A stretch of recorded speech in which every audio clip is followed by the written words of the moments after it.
come to order at 7:05, December 13th, 2022. Secretary, please call the roll. Holly is absent. Rose, Here. Carl. Here. Hitzke. Here. Gallegos is absent. Finger Hut here. Pelletier is absent.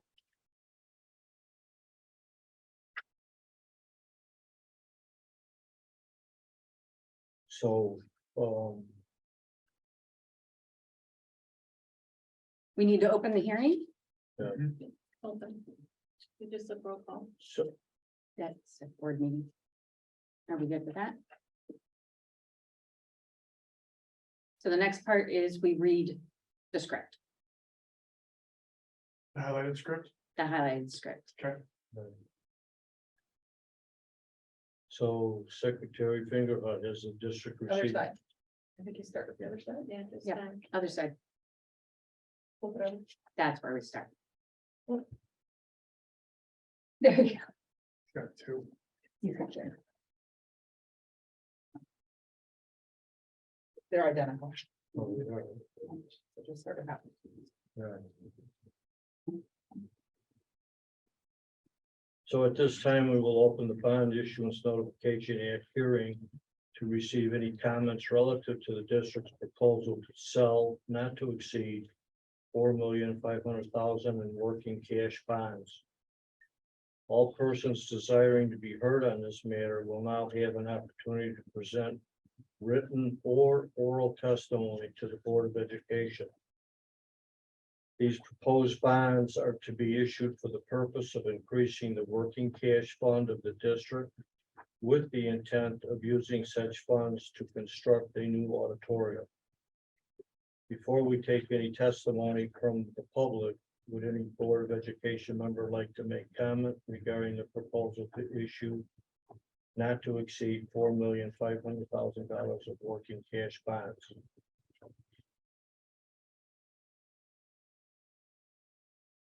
Good. There being no comments, are there any residents or members of the public here this evening that wish to provide oral or written testimony concerning the proposed issuance of working cash bonds? Nobody's on. No one. Okay,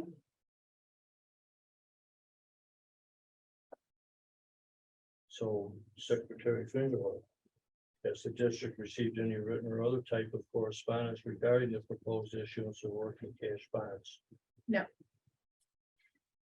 All right, thank you. With all persons desiring to be heard, been given an opportunity to present oral and written testimony regarding the proposal to issue the working cash bonds, I will now entertain a motion to adjourn the hearing.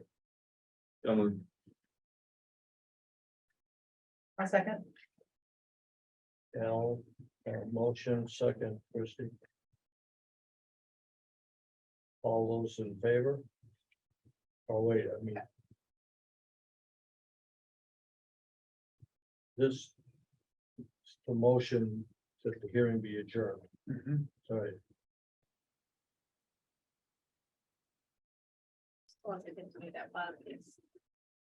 where it says, are there any further? So are there any further comments or discussion from the Board of Education? Nope. Secretary, take the roll. Hitzke. Aye. Finger Hut, aye. Carl. Aye. Rose. Aye. No, thank you. The motion to adjourn the hearing is approved. The bond issuance notification act hearing is now fully adjourned. At 7:09.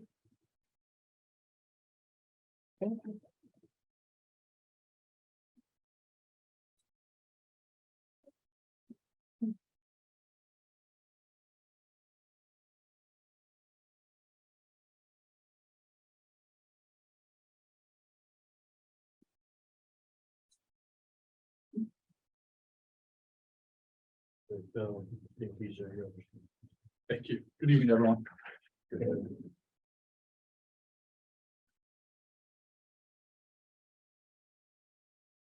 Okay, I move to call to order the Mundelein Elementary School District 75 regular board meeting for Tuesday, December 13th, 2022. Secretary, please call the roll. 7:10 PM. Polly, Here. Rose, Here, Carl. Here. Kinsky. Here. Gallegos is absent, Fingerhut here, Pelletier is absent. Okay, first item is citizen comments. Do we have anyone online tonight that would like to address the board? Is there anyone watching? There is someone watching, but he does not have his. Okay. Questions. If you want to address the board, please click the raise hand icon at the bottom of the screen. If not, we will continue on.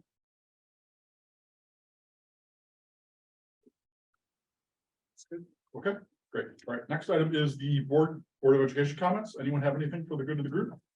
I will just make a comment that I came here tonight from the Newsies preview concert at the middle school. And it was the first choir concert of the year, and they also did a preview with 3 songs from their Newsies production. That will be taking place the end of January, the last week, Thursday, Friday, 2 shows on Saturday and a show on Sunday. They've added another show this year. And would encourage everybody, the tickets will be going on sale probably in early January, and I'm happy to notify everybody when that takes place. I would encourage everybody to attend. It's going to be a great evening, and just wanted to pass along to all of you, since I happen to be there, that Mr. Pilot did thank all of us on behalf of the district and announce the intention for the new project at the middle school for that. So share that. Great. Anything else? Okay. All right, next item is the District 75 reports. And first up is the business office. T.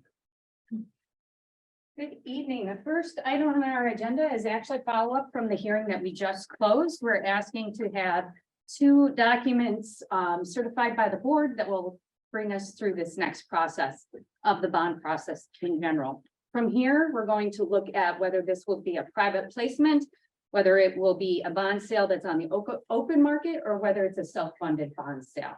We'll be coming to the board with that information. I will say that I was notified by Eric Anderson this morning that market rates are fluctuating significantly, and they've actually gone down. So we're hoping that is all going to be in our favor in the long run.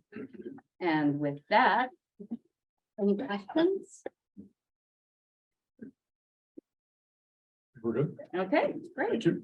The next item on the agenda would be our NIHIP resolution. NIHIP is the co-op that the district is part of with other school districts that self-funds its insurance program.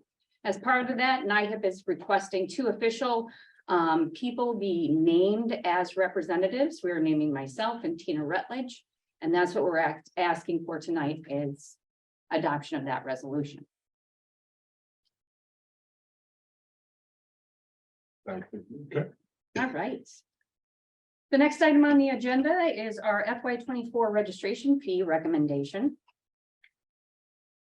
And while Anna's pulling up the PowerPoint, I just want to say thank you for giving me an opportunity to discuss our registration fees with you this evening.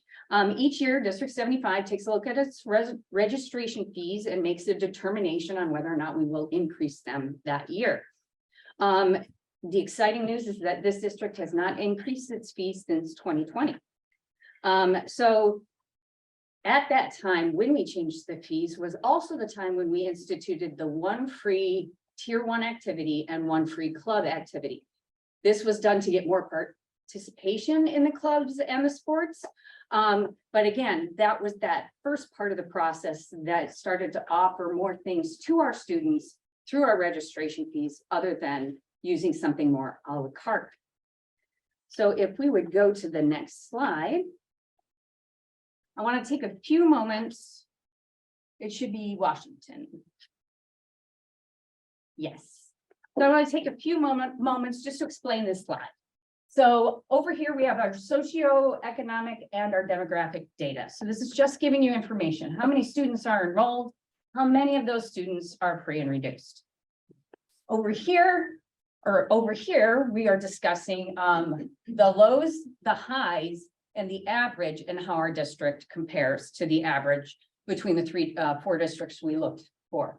Up here is for those people who really want to look at the data, like the dollars, that's for those people. And down here, we're making our recommendation.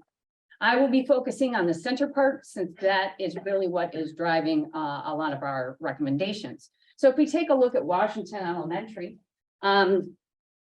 we see that we have 450 students enrolled, and with a 34% free and reduced, that means we have 163 students at Washington who have financial assistance with the district. District 76 has the minimum fee within all of the districts. District 73 has the maximum fee of $213. When we looked at the average of all of the group, it came to $163. If we compare the district's current rate versus the $163 average, we'll see that we're $38 below average. Our recommendation for next year is to increase it by $3. Again, we will still be below the average. Let's remember also that this is the average of FY23 fees, not 24 per se. So we have no increases related to CPI. If we go to the next slide, Mechanics Grove. When we're looking at Mechanics Grove, we have 512 students, 241 of those students are on financial assistance. Looking at this, District 75 actually falls within the minimum levels at 117 for our 3rd and 4th graders and 168 for our 5th graders. District 73 has the maximum of 213, and District 75 is below the average for our 3rd and 4th graders by $31 and for our 5th graders by $3. Our recommendation for FY20 is to increase our fees from 117 to 125 and from 168 to 170. If we go to the next slide, when we're looking at Carl Sandburg has 512 students, 266 of those students, again, on financial assistance. Our minimum of all of the group was District 76 with $128. The maximum, again, this time is actually District 75 with $220 and $235. I want to make mention here that District 75 is actually above the average, but we're going to talk about the difference between registration fees and those a la carte items that may not be included in registration at other districts, but is in our district. So the recommendation for FY24 is that Carl Sandburg 6 through 8 be at 235. It will keep us above the average, but when I talk about the experiences the students have, I think we will understand why. If we go to the next slide. So district-wide, you can see our recommendation for FY24 and FY25 is what we're looking at it as potentials for next year. So realizing that some of these are being graduated through the process to increase. But this slide summarizes what we'd like to recommend for all the students.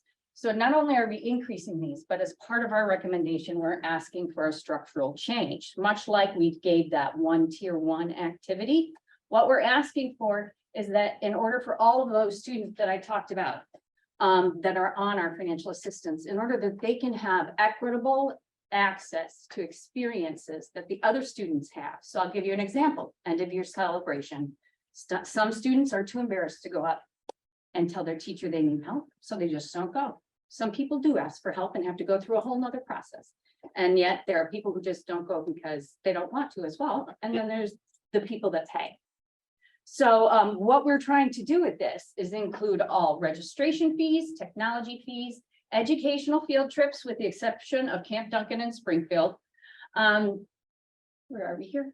End of year celebrations, clubs, and still that one free tier 1 activity. I think the one thing that's not necessarily highlighted here is that clubs would go from one free club to clubs being for free as part of this recommendation. If we go to the next slide, this slide helps us understand what we're offering versus other school districts. So what we're trying to portray in this slide is what would happen if we dropped our students into District 76 and said, you get to pay their rates. Everything else the same, do everything the same, participate in everything the way you did at District 75. What would it cost the same parents to go to District 76? Does that make sense so far? Okay. So what we did was, including all of this information, we found that District 76 is the closest and only charges its parents $8,000 more. Now, mind you, this is not our costs. This is the fees we're asking parents to pay. So this is actually more of a burden on the family, so we want to keep that as low as possible. When we're looking at District 73, District 73 is $85,000 more, and District 79 is $144,000 more. Now, that's if all of our kids had the same experience.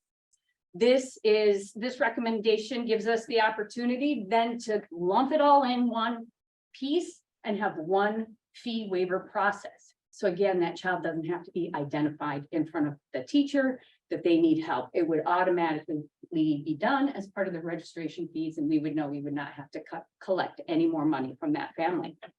We go to the next slide. Why are we making this recommendation tonight? So there's 4 main reasons why we're making this recommendation. We want all of our students to have access to equitable experiences, first and foremost. We want to eliminate the student having to self-identify or be embarrassed enough just not to go. And we hopefully will reduce our collections process because we're no longer trying to collect fees from people who don't have money to give. It would all be waived as part of the process. And it will reduce our risk of fraud by pulling more cash and checks and those types of things away from the buildings and putting it back in the district office hands. So those are a lot of the benefits for us. But what does this do to the taxpayer? We talked about the burden on the taxpayer for the other districts.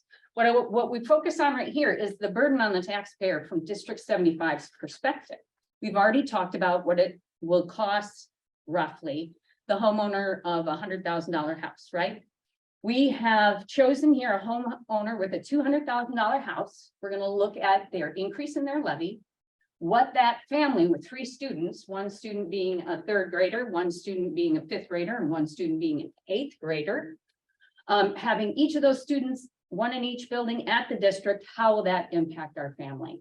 Yes, it will increase the registration fees by $71, but what it also does is eliminate $167 that we would otherwise have collected from the family. So we're actually bringing down the burden. We're cutting the burden almost in half for this family, if we think about it that way. So in summary, administration is recommending that we adopt the registration fees as presented, as well as the changes in the collection and what those registration fees include for the FY24 school year. Do I have any questions? I know that was a lot. Can you go back 1 slide, please? So when you're saying in the middle, the benefits, it says the students will have the same experiences, including band. So isn't band considered a tier 1 activity? Yes, so band is one of those tier 1 activities. So if they select band, if they want to be part of band, that's their tier 1 activity. Okay, and so it's not, and then it says, so it's band, field trips, sports, clubs, intramurals, end of year celebrations, and their free tier, but you're saying band is still one of the tier 1 Yeah, activities? yeah. I'm a little confused. I guess that was a little muddled. I wanted to be sure that we included that they still have that 1 free, but you are right. Tier 1 activities includes band, some sports, and that would be it. So those 2 factors, we're saying that they still have access. I just wanted to clarify that just to make sure I was understanding. I'm not arguing it. I just was curious so that I could understand.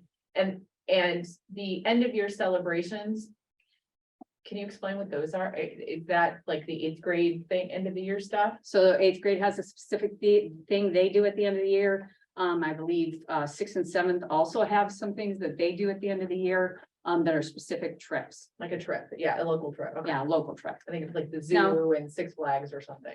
In doing so, we're not also increasing budgets significantly. So if you think that this will increase all of our field trips significantly, that's not the plan. They still have to stay within, the buildings still have to stay within their budgets.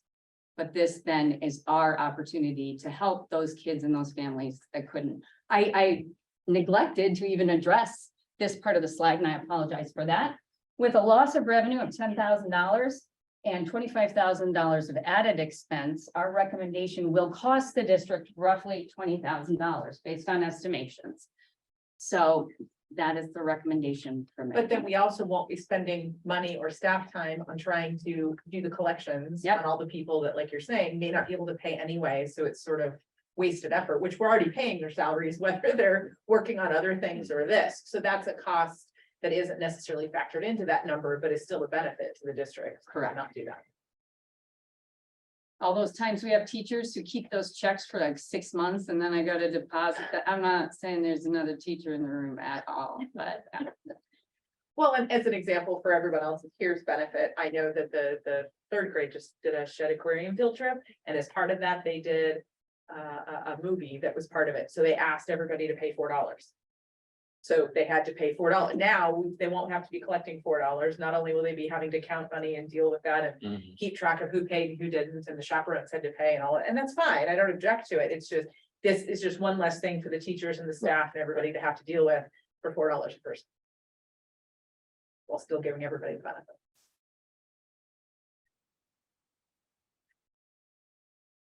if there are no questions, I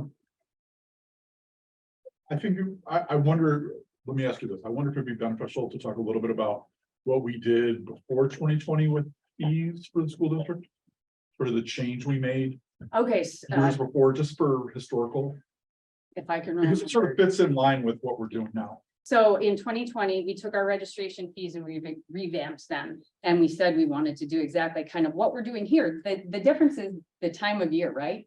Back then, it wasn't necessarily as much about equity, it was about kids participating more, right? This time, we're trying to take it that step further. So last time we focused on sports, we focused on tier 1 activities, clubs, and we also included the technology fee because we'd have people call up and say, why am I being charged a technology fee? The more that you identify this fee is for this and this and this and this, you'll have people call and say, well, I don't want my kids part of clubs, so take $25 off. So what you do is you include it all as one, but you don't self-identify. Whereas before we would identify $50 for technology. And then we had other fees for the kids to be part of sports and part of all the other activities. The change brought about an increase to the fees, but started to condense our a la carte list. And then this now is taking us that step further, but now with more of a focus on equity and equitable experiences. Take the line item. Did that answer your question, Kevin? Well, let me just add to that. Okay. Yes, that was like till 2020, but what happened before that was typically over the years, we would, go a few years without raising fees, and then we would, boom, $25 or $35 like in 1 year. And we felt like the board at that time felt like that was a big jump. So this is probably 17, 18, maybe. We sort of said, why don't we, instead of, waiting a few years without increasing, let's raise it a little bit each year. So that's what we've done up to 2020. We raise it a couple of dollars because you think, oh, the school fees are going up this year. Oh, but they're only going up $2. They're only going up $3 this year. So it was a little more palatable year after year rather than, a big chunk every year. So I just wanted to throw that in. And that sort of goes along with what T is proposing here. Yeah. For next year. We're just raising it a tiny little bit. And phasing it in. And that tiny little bit across 1,500 students, Right. Right. It's definitely an increase. It's just, easier to swallow, I guess. Right. Well, thank you very much. Thank you. The next thing on the agenda would be our payroll position. Our shared services, we have talked a lot about that in the recent months. Our shared services have given us an opportunity to do and pioneer the way for some things, but we also have to take time to reflect. And in reflecting on our payroll portion of our shared services, we've realized that one person just cannot do both districts. If both districts had the same accounts, if both districts had the same union contracts, maybe one person could handle it, but with all of these different pieces, we are now recommending that we hire a second person. We're not recommending that we split shared services. We could at this point say, okay, well, that person goes back to District 120 and we hire somebody at 75. The person we hire at 75 is going to be a second layer to payroll. So they will cross-train with the original payroll person, as well as take over things like liabilities. And we have a job description for that in the packet. This will come at a cost and they will have to split. The recommendation is that they split the fee or the stipend that would normally just go to one person. Since we're having two, we're going to split that stipend to do both districts. And we estimate the salary range to be within $45,000 to $60,000 base. I know that was a lot. Do we see any kickback from the current person about having to split the stipend? We've already had discussions and I believe we're set there. Does the high school pass this yet? They did, they met on it, talked about it last Tuesday. Okay, great. So yeah, they were in favor of it. The biggest thing that jumps out to me is that like 4 payrolls a month on the same days. Yes. That just seems like a nightmare, you know? Yes. If it was, you know, if one of the districts was off, but If there are no other questions, thank you very much. I think I took most of the meeting. thank you, Chief. Thank you. Next up is teaching and learning.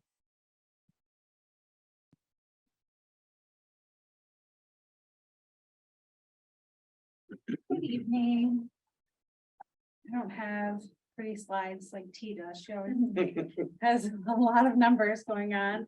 The number slides are beautiful to T, maybe not necessarily beautiful to everyone. Really? We found that out yesterday. It never occurred to me that not everyone would enjoy her graphs and charts. Okay, so tonight I want to let you know about the updates per the ISB recommendations for the Acceleration Act. This was an act that we already had in place. It's been in place for several years now. And on the website, there is currently a plan for early entrance to kindergarten and early entrance to first grade. The act has asked all of our districts to update our position and make it public for all families to have access to this information without having to dig around and search for it, that some districts were burying the information. And so the two things we wanted to look at, as long as we were making it all public, was to just make sure that it met our current needs and that it was what we're doing. And if it's not what we're doing, is it something we should be doing, as we were looking at the rules. And so the first thing we took a look at was the early entrance to K and first. And if you scroll on there you go. So the two changes we are planning to make with this are, first, we want to change the deadline for when parents have to request interest. Currently, parents have to request interest in January if they're interested in pursuing early entrance to kindergarten, which means you will not be 5 by September 1st, or early entrance to first grade, which is you will not be 6 by September 1st.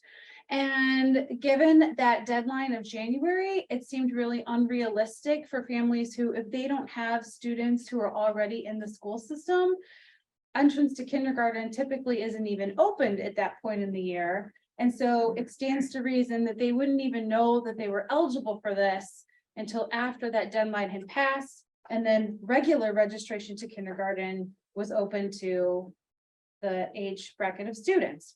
And so we decided that it would make more sense for us if we were truly offering this as a legitimate option to make that deadline April 1st, which would give families who are, whether they're involved in the school system or not, a little bit more time to learn the information and be able to gather the necessary documents in order to approach this as an option for their child. The second change that we'd like to make is having a more formalized preschool teacher questionnaire. This was not something that we had formally asked for in the past. We said that whatever information you had available, we were going to use that to help make our decision. And now we are asking that the child have attended a formalized preschool program so that that teacher can give some more specific feedback about their academic areas of success and development so that we can make the best decision available for the child who would be entering school potentially 2 grade levels above what they would normally be entering at. So they will not be with their same age peers. Questions on those parts? Just as a refresher, when do we usually have the public, like, come learn about what it would involve to get registered for kindergarten? Isn't that usually February or March? February and March, yep, and that's usually when we put the posters up on the street and then in front of Washington, in front of the district office that we say, it's the big yellow one, this is registration now open. We want you, come sign up. So this would align to being about a month or so after that to allow people to do it if they Correct, are inclined. yes.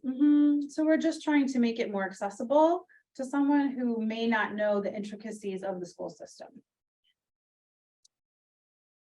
The other two components we wanted to address, we also had in place, but were not formally documented for public consumption. And so while there are very specific requirements for the high school, at the elementary level, we have a little bit more flexibility in how we implement it. We just have to produce a document to the ROE saying, we have a plan, this is the plan, this is how we plan on doing the plan.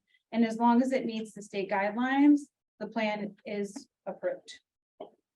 So we do look at certain specific situations where a student may be academically advanced in one particular content area. Math is typically the most common that we see. In which case you might say a student who's performing at the 6th grade level is doing very advanced math skills. And so we put them in either Big 10 or we put them in advanced math, and it just becomes part of their schedule.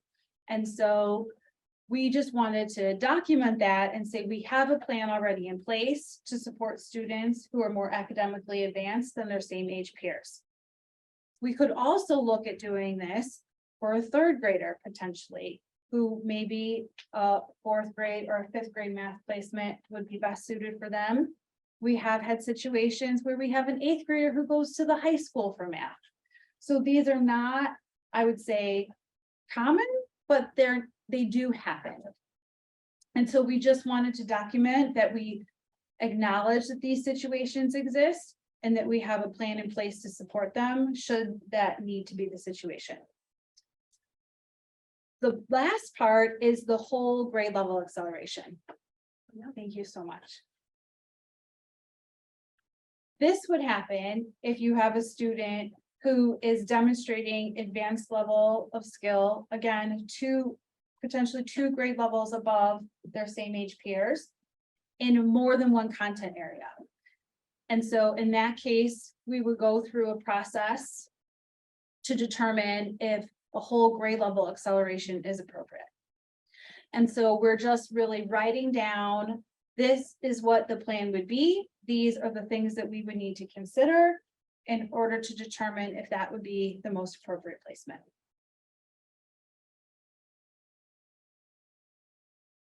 Questions on this one? Okay. Are there criteria for this in terms of subject matter? So there are criteria, and we did not want to make that criteria specifically public because we just wanted to make sure that we had some discretion at the administrative level and be able to have conversations with the classroom teacher and see what they're noticing with the student to determine if it's the best placement. But definitely things to consider are things that we wrote down as examples, like would they be entering a grade where they have a sibling? Would they be hopping over a sibling? Developmentally, in terms of their physical stature, would their size impede them from being successful? We try not to put 3rd graders in a freshman science class. They won't fit in the desk, right? So there's some practicality components that we have to consider, and maybe that is the best situation for them, but we really have to think through all of these things, because should we take that 3rd grader and put him in freshman biology, and then it goes poorly, and we have to put him back into, let's say, all right, well, freshman wasn't the right spot. Maybe we should put him in 6th grade, science. There's some mental anguish that goes through that when you're constantly having to be shuffled from one place to another. So we just want to be super conscientious about when it's appropriate, and why we're making this decision, and just have the parent and the teacher and the student all on the same page. Do you also take their maturity level into consideration? Yes, absolutely. And there is a standardized assessment tool that you can use. It's called the Iowa, and that's typically what districts will use when they're trying to determine the advanced placement status. And they take into account their social emotional wellness, their maturity, their academic performance. Again, their family dynamic in terms of their peers in school, and then if they have any siblings at home. So it really tries, we work with a social worker, the school counselor, sometimes we work with a psychologist. It really depends on the individual situation for that student and how to make sure that we're giving them the best academic experience we can, given their particular needs. I could see a child being academically more than proficient to do this, but maturity, social awareness, stuff like that could Definitely. impede that academic maturity. Yeah, So for up until now, like you said, we've had some of this in place, it just wasn't made public, and that's what this is doing. But is this now going, am I reading this correctly? This is now going to require parents to fill out an application in order to ask, for example, their fifth grader that when they go to middle school the next year to be placed in seventh, so up until now, that hasn't, no one's had to find, it's just based, they kind of place them based on teacher recommendations, and you get a letter in the mail to say where your kid fell. yes. So that process we have specifically from the transition to 5th to 6th grade math will remain the same. Our process for English and Spanish language arts is actually evolved because we've transitioned to earned honors. We're already being able to offer that advanced experience in the class, however they're assigned with their core teacher. So the math process will stay the same, the ELA, SLA process will stay the same. This would really be in situations that after we've gone through the spring assessment, you get your letter saying this is where your student is scheduled to be. If the parent at that point says, I disagree with the recommendation of the trajectory, then that's when you would move to this process. But it's not going to negate what we're currently doing. It's not like suddenly we're gonna require all the fifth grade families to No. apply for it, and if they don't know about it or. There's that- no- that yes. Substantively, we're not looking to change it. These are for outliers. Correct, Okay. yes, I'm not looking to add paperwork where there's just to add paperwork. And I'm not saying you can't do that. I'm just saying, if that's what we're doing, are we gonna publicizing it and everything else? But if more or less that's gonna stay the same, this is just for putting in place essentially our process. Right, So that everyone knows and. absolutely. We're just trying to make sure that everyone knows the rules to the game and no one has to ask specifically or know how to navigate the school system in order to advocate for their child. So, just to clarify. Is this process initiated by the school? Or can it be initiated by parents in the school or the school? Yes, it could be initiated by a parent. It could be initiated by a teacher who is seeing potential or advanced in growth in a particular student. It could also be a student could self-apply. They could say, I am really doing well. I am mastering all of my content. I have outstanding scores on my standardized assessments, and I would like the opportunity to move up. So no matter which one of those three, they have to follow the same criteria. Correct. Sarah, how common is this idea in District 75? Just curious. Like, do we, like historically or since you've been here or anything? Since I've been here, we've had this year, we have a student going to the high school for math. Who is registered as an 8th grader. So I would say two, maybe it's happened in the last couple of years. I know of a few people who have done it, you know, while my kids were there, so I know that it has happened. And I've known a couple of families whose kids have skipped essentially a grade, so I know that it's happened, it hasn't personally happened to me, but I'm aware of it. Don't tell Jordan that he can Yeah. ask. Yeah, I don't think there's any room. First one submitted. He thinks he's 16, but he's, yeah. Good to have a positive self-ego. That's And the great. reason I asked that because I noticed that all the like application days are April 1st. Mhm. I sort of thought, oh, well, if we have a ton of kids, then that would be like a paperwork nightmare, but it sounds like we're fine, so. okay. I think we're in good shape for now. This will be our first time making it public. And so there's always room to learn and grow and update from here. But I think as an initial draft of showing how we work through the process is a good first step. And the high school, they're working on getting ready to meet with the 8th graders this winter. And so if there's any 8th grader who's looking to transition to more advanced coursework at the high school, they're already having those conversations with the counselors now. This would be for a student who is primarily remaining at Carl Sandburg and transitioning to the high school. And we really do need to know that in the spring so that we can coordinate with the high school with scheduling the situations. And I will say, it seems to me that it aligns, I know you mentioned it, but this makes a lot of sense to me in light of the fact that our middle school and the high school have both changed just in the last 2 years, their earned honors, and now expanding that beyond world studies. It's now going to the math and the ELA, and so, or English up there. So the fact that they're doing it up there and then we're trying to bring it down here again to ease the transition up, if that's gonna happen, seems to all make sense. It's aligning in both ways. So it That's seems- the goal. Yeah. I'm glad it appears that way, because that's actually what we're doing. That was on purpose. Yeah. Any other questions? Okay. Okay, great. Awesome. Thank you so much. Thank you.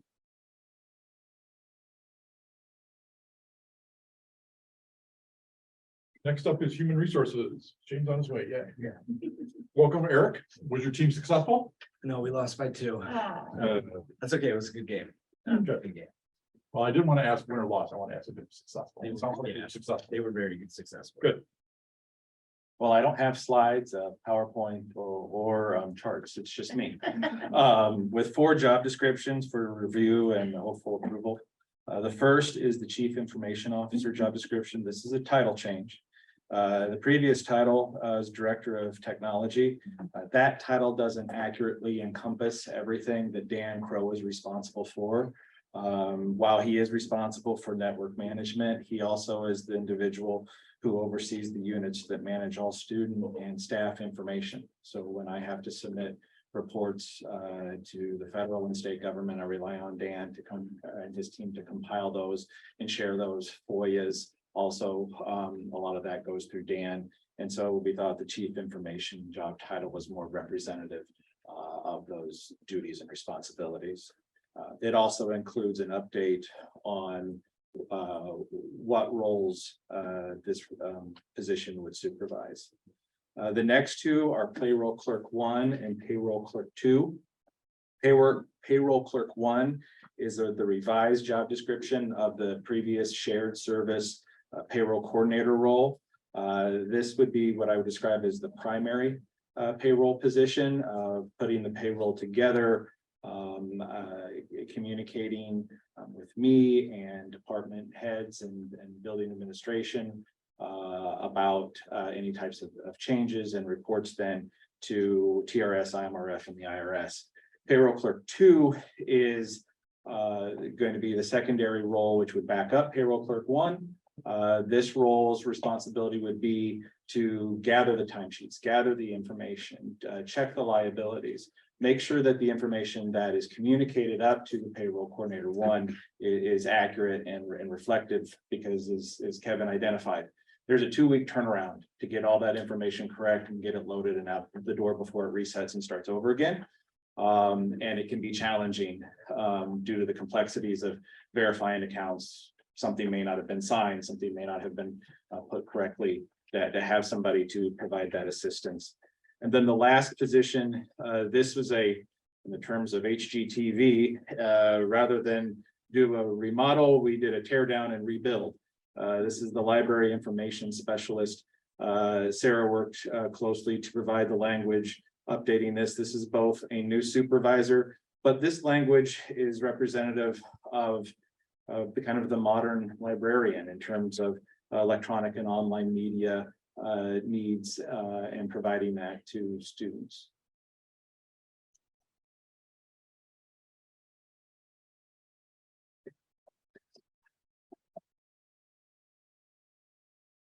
Thank you, Shane.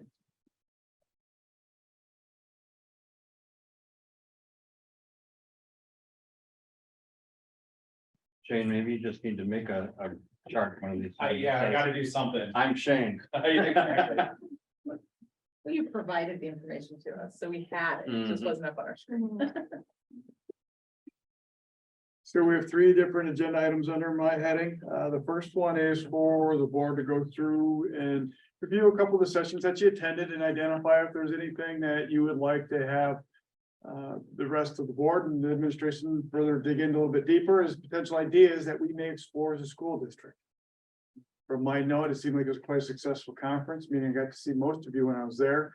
A lot of feedback on some of the good conferences. To me, the ones I attended seemed to be pretty well done, more so than I'd seen in other years. I know from some of you have heard somewhere kind of what we'd experienced before, but I think all in all, overall, those are pretty worthwhile experience. So right now, I'd open the floor for you, the board members that attended. If you would, please go around and share a couple of the panel sessions that you attended, and if there's any takeaways that you'd like to share with the group.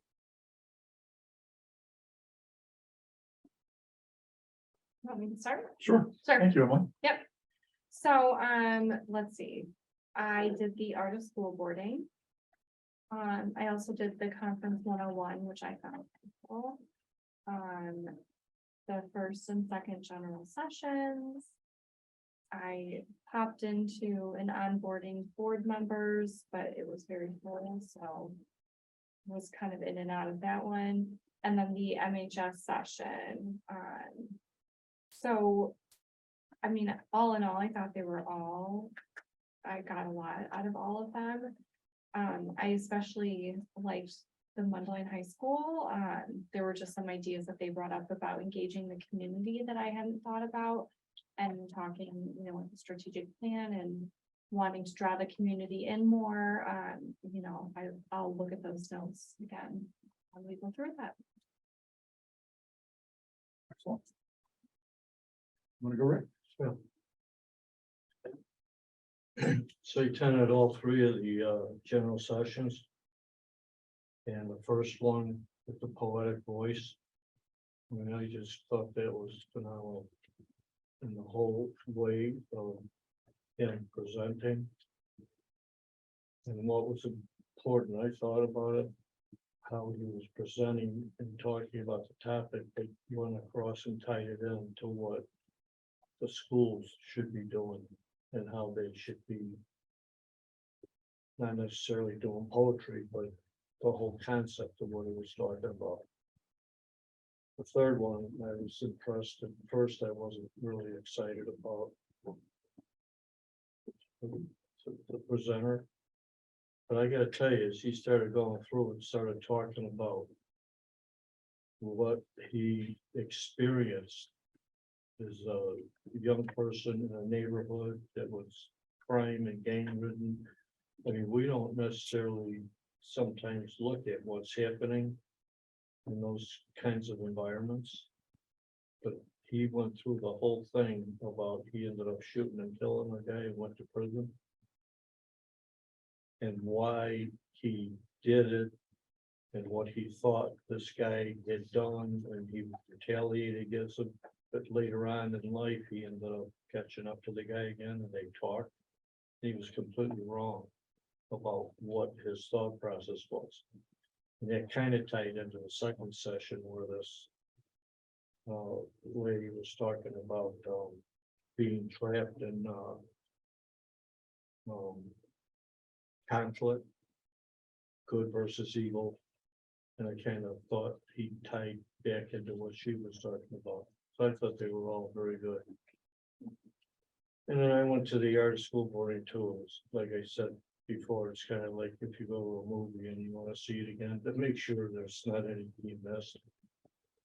And the presenter was the author of the book, The Art of School Board.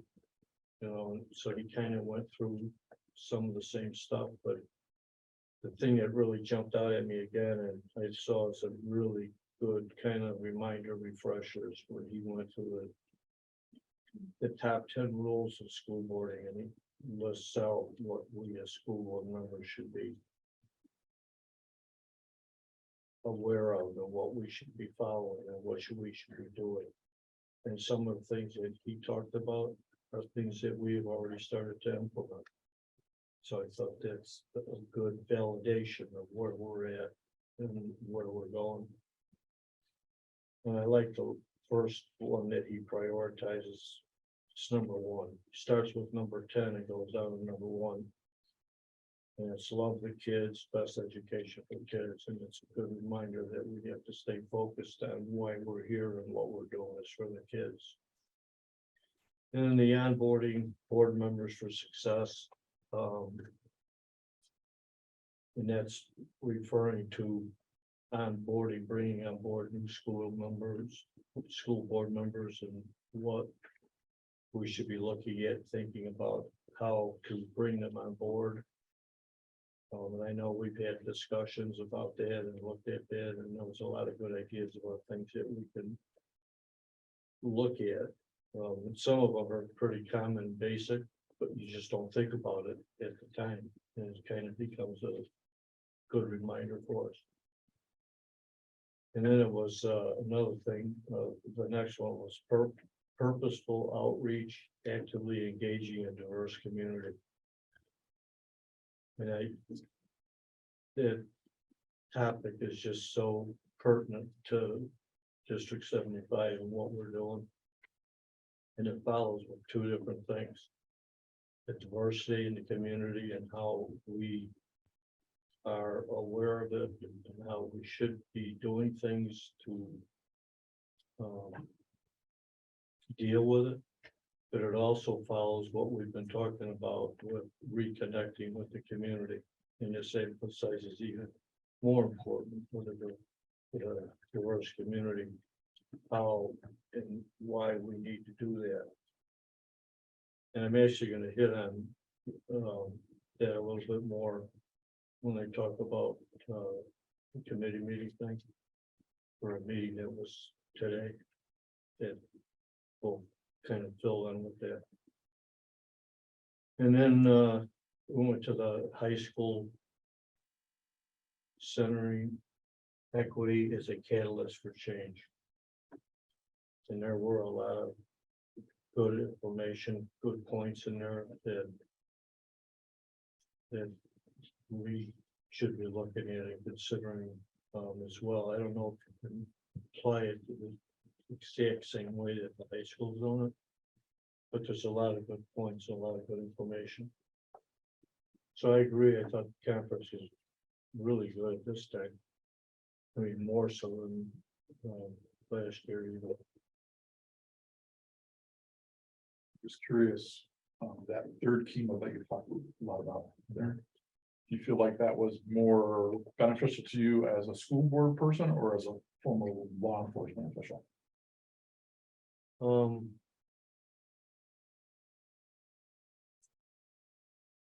I would say both. Okay. And even I would add a third component of that being a community member.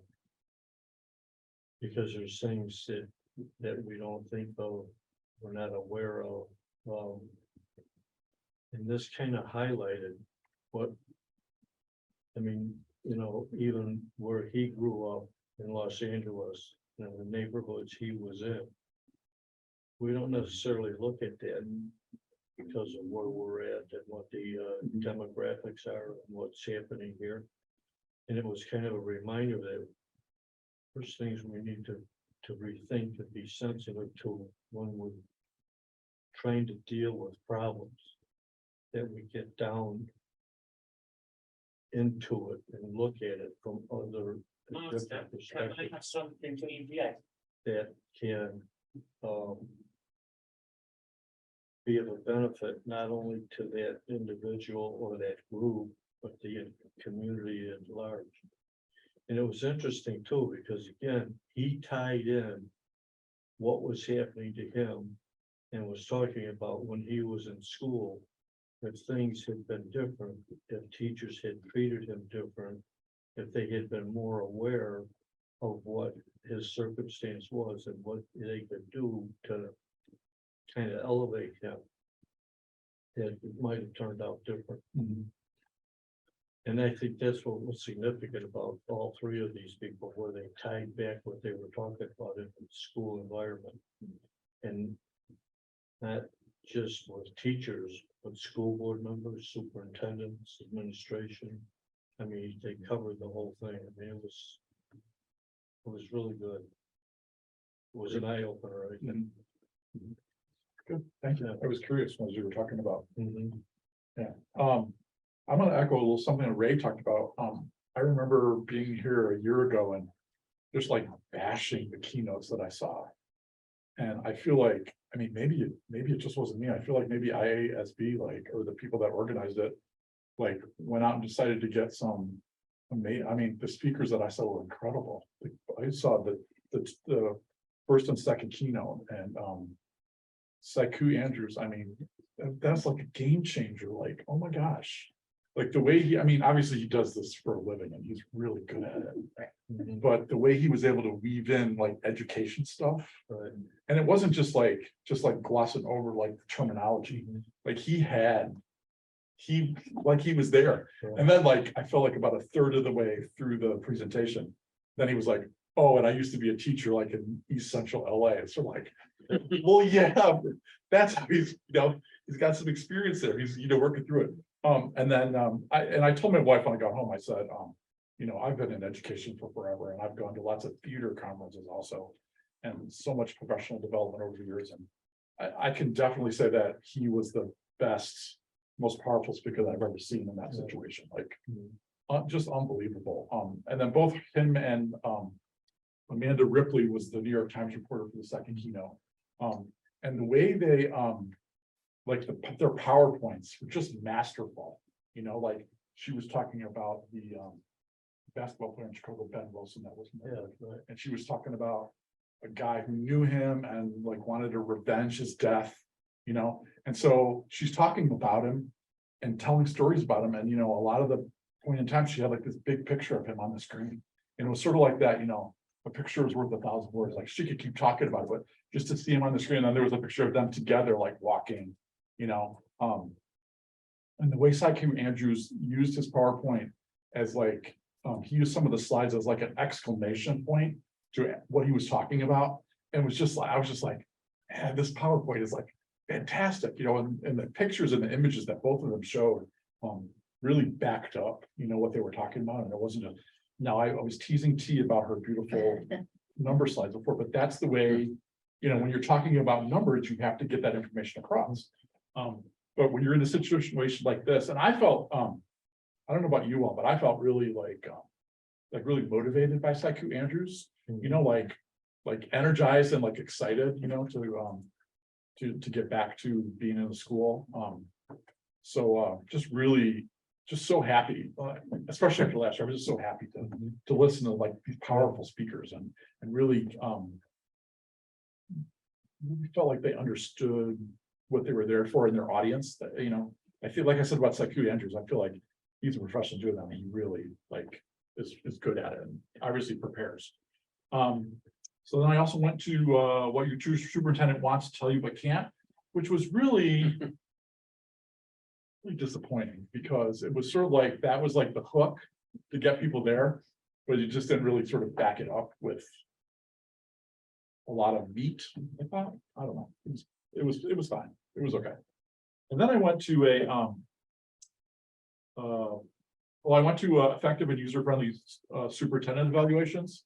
not knowing that, boy, I sure wish they would have put in the booklet that it was basically a infomercial for Super Eval. So, I mean, I watched that same video that you showed us. But the thing I did get out of it is that the people, the superintendents, and there was a board president there that actually used the evaluation tool, really seemed to like it. The one school district, I can't remember which school district it was something like south suburbs, but they like it so much that they have bought, like, they've added on, you can add on pieces for more money. And they use that Super Eval for like all their administrators in the district. And I was like, wow, they really must like it then, because they're really. So it was good to hear stories about, about how well they feel like it works. And I think Kevin, the superintendents were really, really behind being able to do stuff like as it happens and like upload it. So it's not like we've talked about at the end of the year, you're trying to like remember and put everything together. The superintendents really like that part of it, that they were able to do that. And I feel like, really sounded like that you can really customize it to what you want to be, both the superintendent and the board work on it.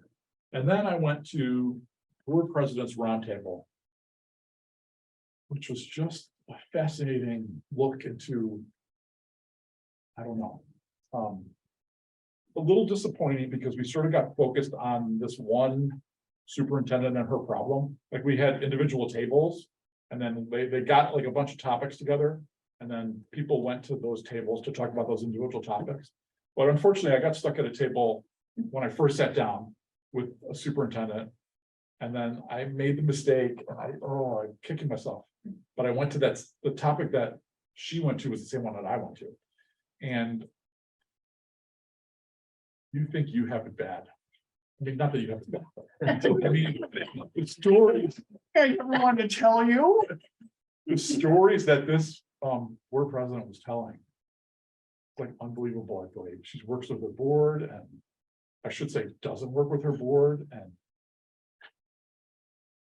we're really well off. I mean, in terms of the way we get along and the way we collaborate together and work, just like a horror story. I won't bore you with the gory details, but it was just, I think everyone in the room felt just terrible for this woman.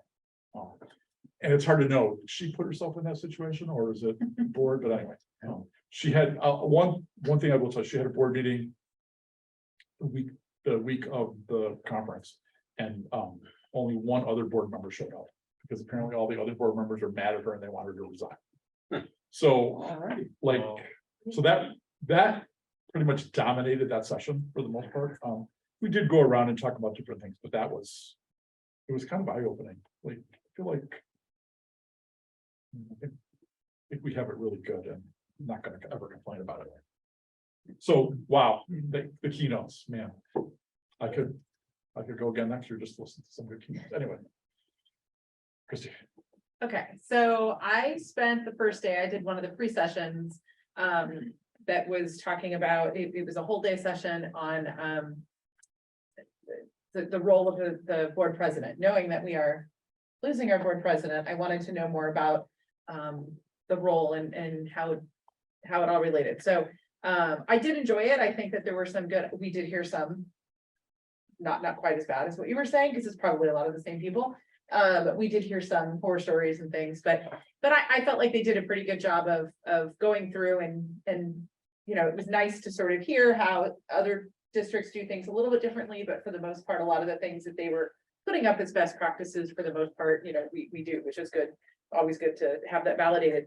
I will note that one thing throughout the entire conference, I don't know why this year, especially more than other years, all I kept hearing about was all these different open meeting acts. Like, word to the wise, don't do this, don't do this. And it seemed like there were a lot of them.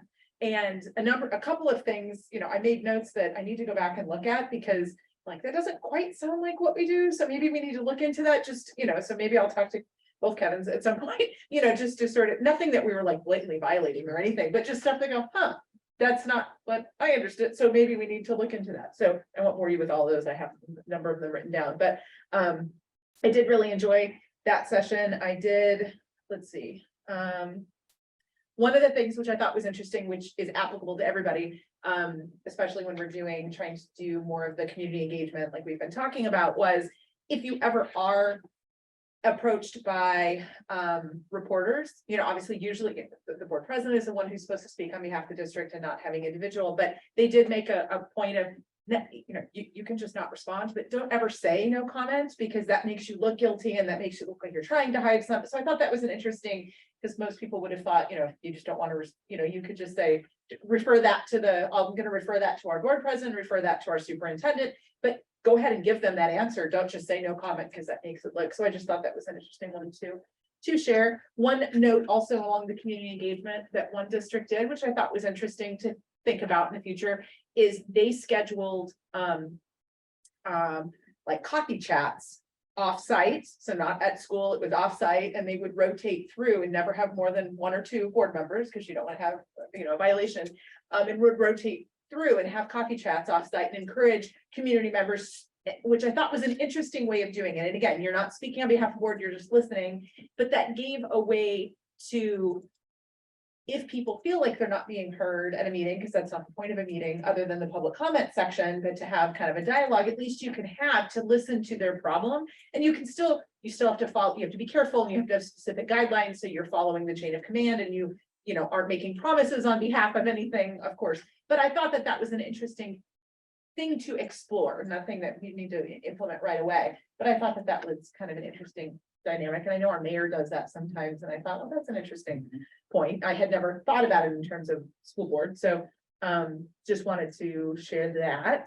I also attended, and along those lines, and I think the way it kind of came up is if you do end up having those meetings where you do have, and we've had some of them in the past, and I'm sure someday in the future we'll have them again, but I hope not too far, very far in between.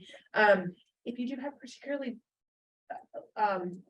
angry whether parents or community members who tend to show at your meeting, that invite them to coffee and to talk about it, because maybe this is not the appropriate time to look into that, but to maybe have the president or superintendent invite them to coffee at another point in time and do let them talk and have a little bit more of a dialogue. Sometimes that can help dial down, which I thought that was an interesting approach, which I think some of the administrators do that anyway, but I thought it was an interesting approach that I hadn't thought of. Then I was the delegate, so I spent a lot of time doing that. This year, so it's funny since I've done it now for years to see the progression and how they've changed over the years to do it, because the first year, as I understand, is how they were doing it for a while. It was all with paper paddles. So you got your paper paddle, and then they had people who were signed up in each section. And so when you voted, they had to sit there and count and do, and it was very low tech. And it took a lot longer because there was paper counting and what have you. Then the next year it was all on Zoom, so it was easy. They just did polls and you could click and then they had it right away and you could do that. Then last year, they were trying to be more technological about it, and you had to download an app in advance and everybody had to do it. But again, not everyone had service and and then it still was kind of a mess.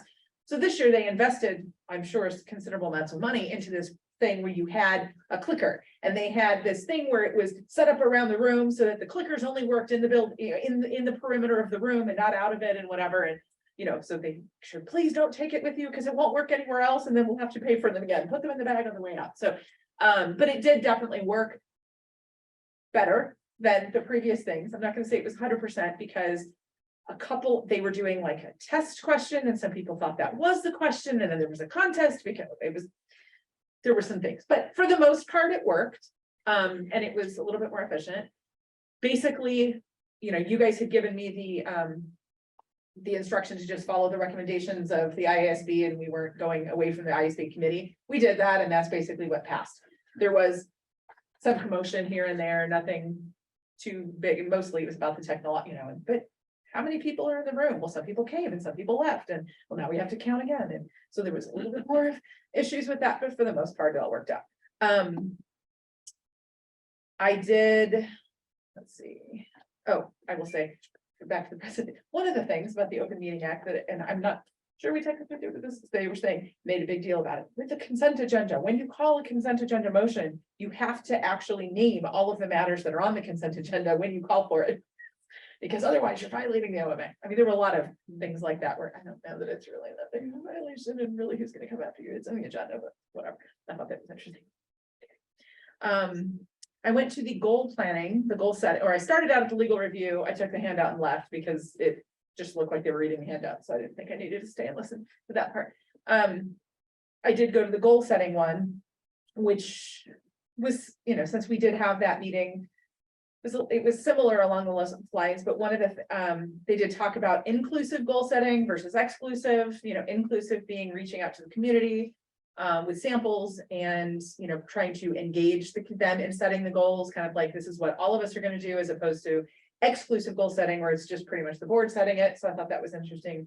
There wasn't one right or wrong, it's just an interesting thing to think of. But one thing that I wrote down that I wanted to bring up was, you know, they were talking about in general, they've done studies or whatever, and generally speaking, when you have an issue, whatever issue that might be, or whatever issue you're setting a goal on, whatever, 30% of the community, they've said have already made up their mind.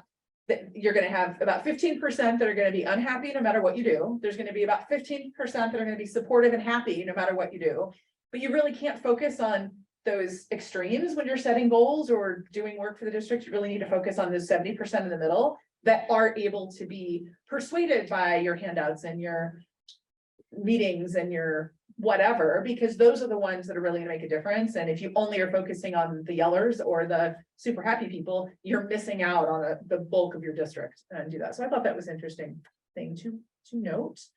I also pulled up, so then this next one that I went to was what we write, what you write and say can be used against you, which again, I thought was interesting as a board member, just it was directed at board members for this particular one. It was talking about personal devices, and we attended some of that and what you can do, but it did have best practices, which I took a picture of. It was easier than writing everything down.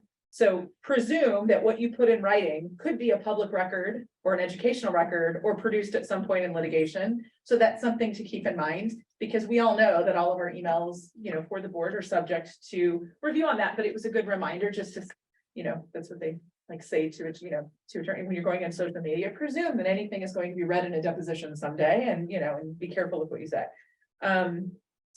Presume the executive session meeting recordings will also be produced sometime. So we all know that we're recorded when we do that, but that's good. It says go into executive session properly, and there were, you know, terms on how to do that, and then properly utilize the attorney-client privilege.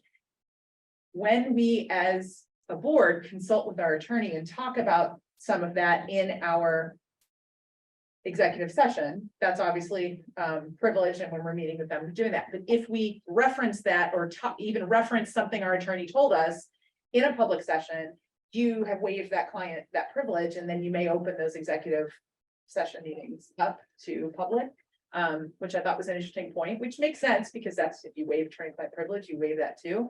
And so that was just a thing that I wanted to point out. Won't go too much longer. I did go to a board and superintendent relationship and transitions, and I thought that was interesting because it was District 75, or sorry, 76 or 75, 76, talking about their transition with their superintendent. I think it was about 2015. So when they had a transition, and the differences in just the general dynamic of their district and the morale, and you know, they had a high turnover rate of there was a lot of pieces to it, and how that's really changed. And they had a really adversarial relationship with the board initially, and how that all transitioned and turned around. So I thought that was a very informative session and good to deal with. And then interestingly enough, the other group that was there, the other district that was focused on, that was an entire board of education that were all females. 7 females were on the board, which I thought that's unusual and interesting to hear about, and how they had a different piece. So those are the pieces I learned, but I generally enjoyed everything. I always find the keynotes to be very engaging. You know, that's what they're there for, right? I mean, they don't pay big bucks to do that, and that's why they don't have one of us do it. You know, they have hired people to do that for a reason, but they're always overly crowded and hard to get into and hard to get a seat at, and that's always kind of disappointing. But for the most part, you know, I've sat on the floor in the back at some of them. Right.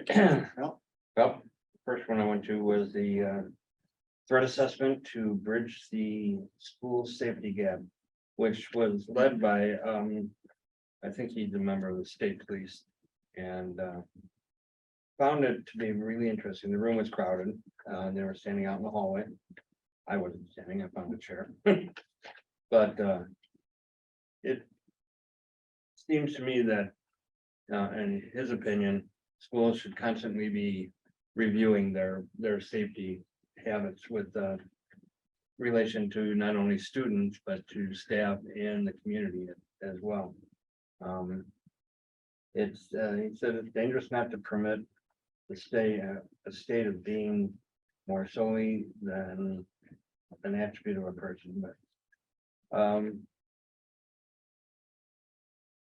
one of the things he talked about was why does things happen? It's evidence-based, it's derived from the US Secret Service model that's supported by the FBI.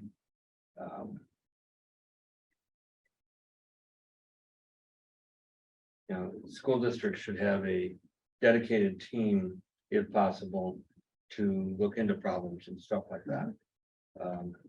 And then get the students or the staff or whomever services that they need.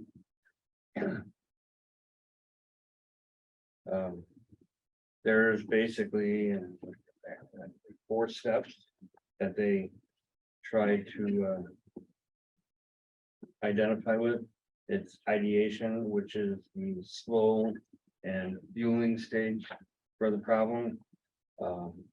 Planning, which is putting something in place to carry out the threat.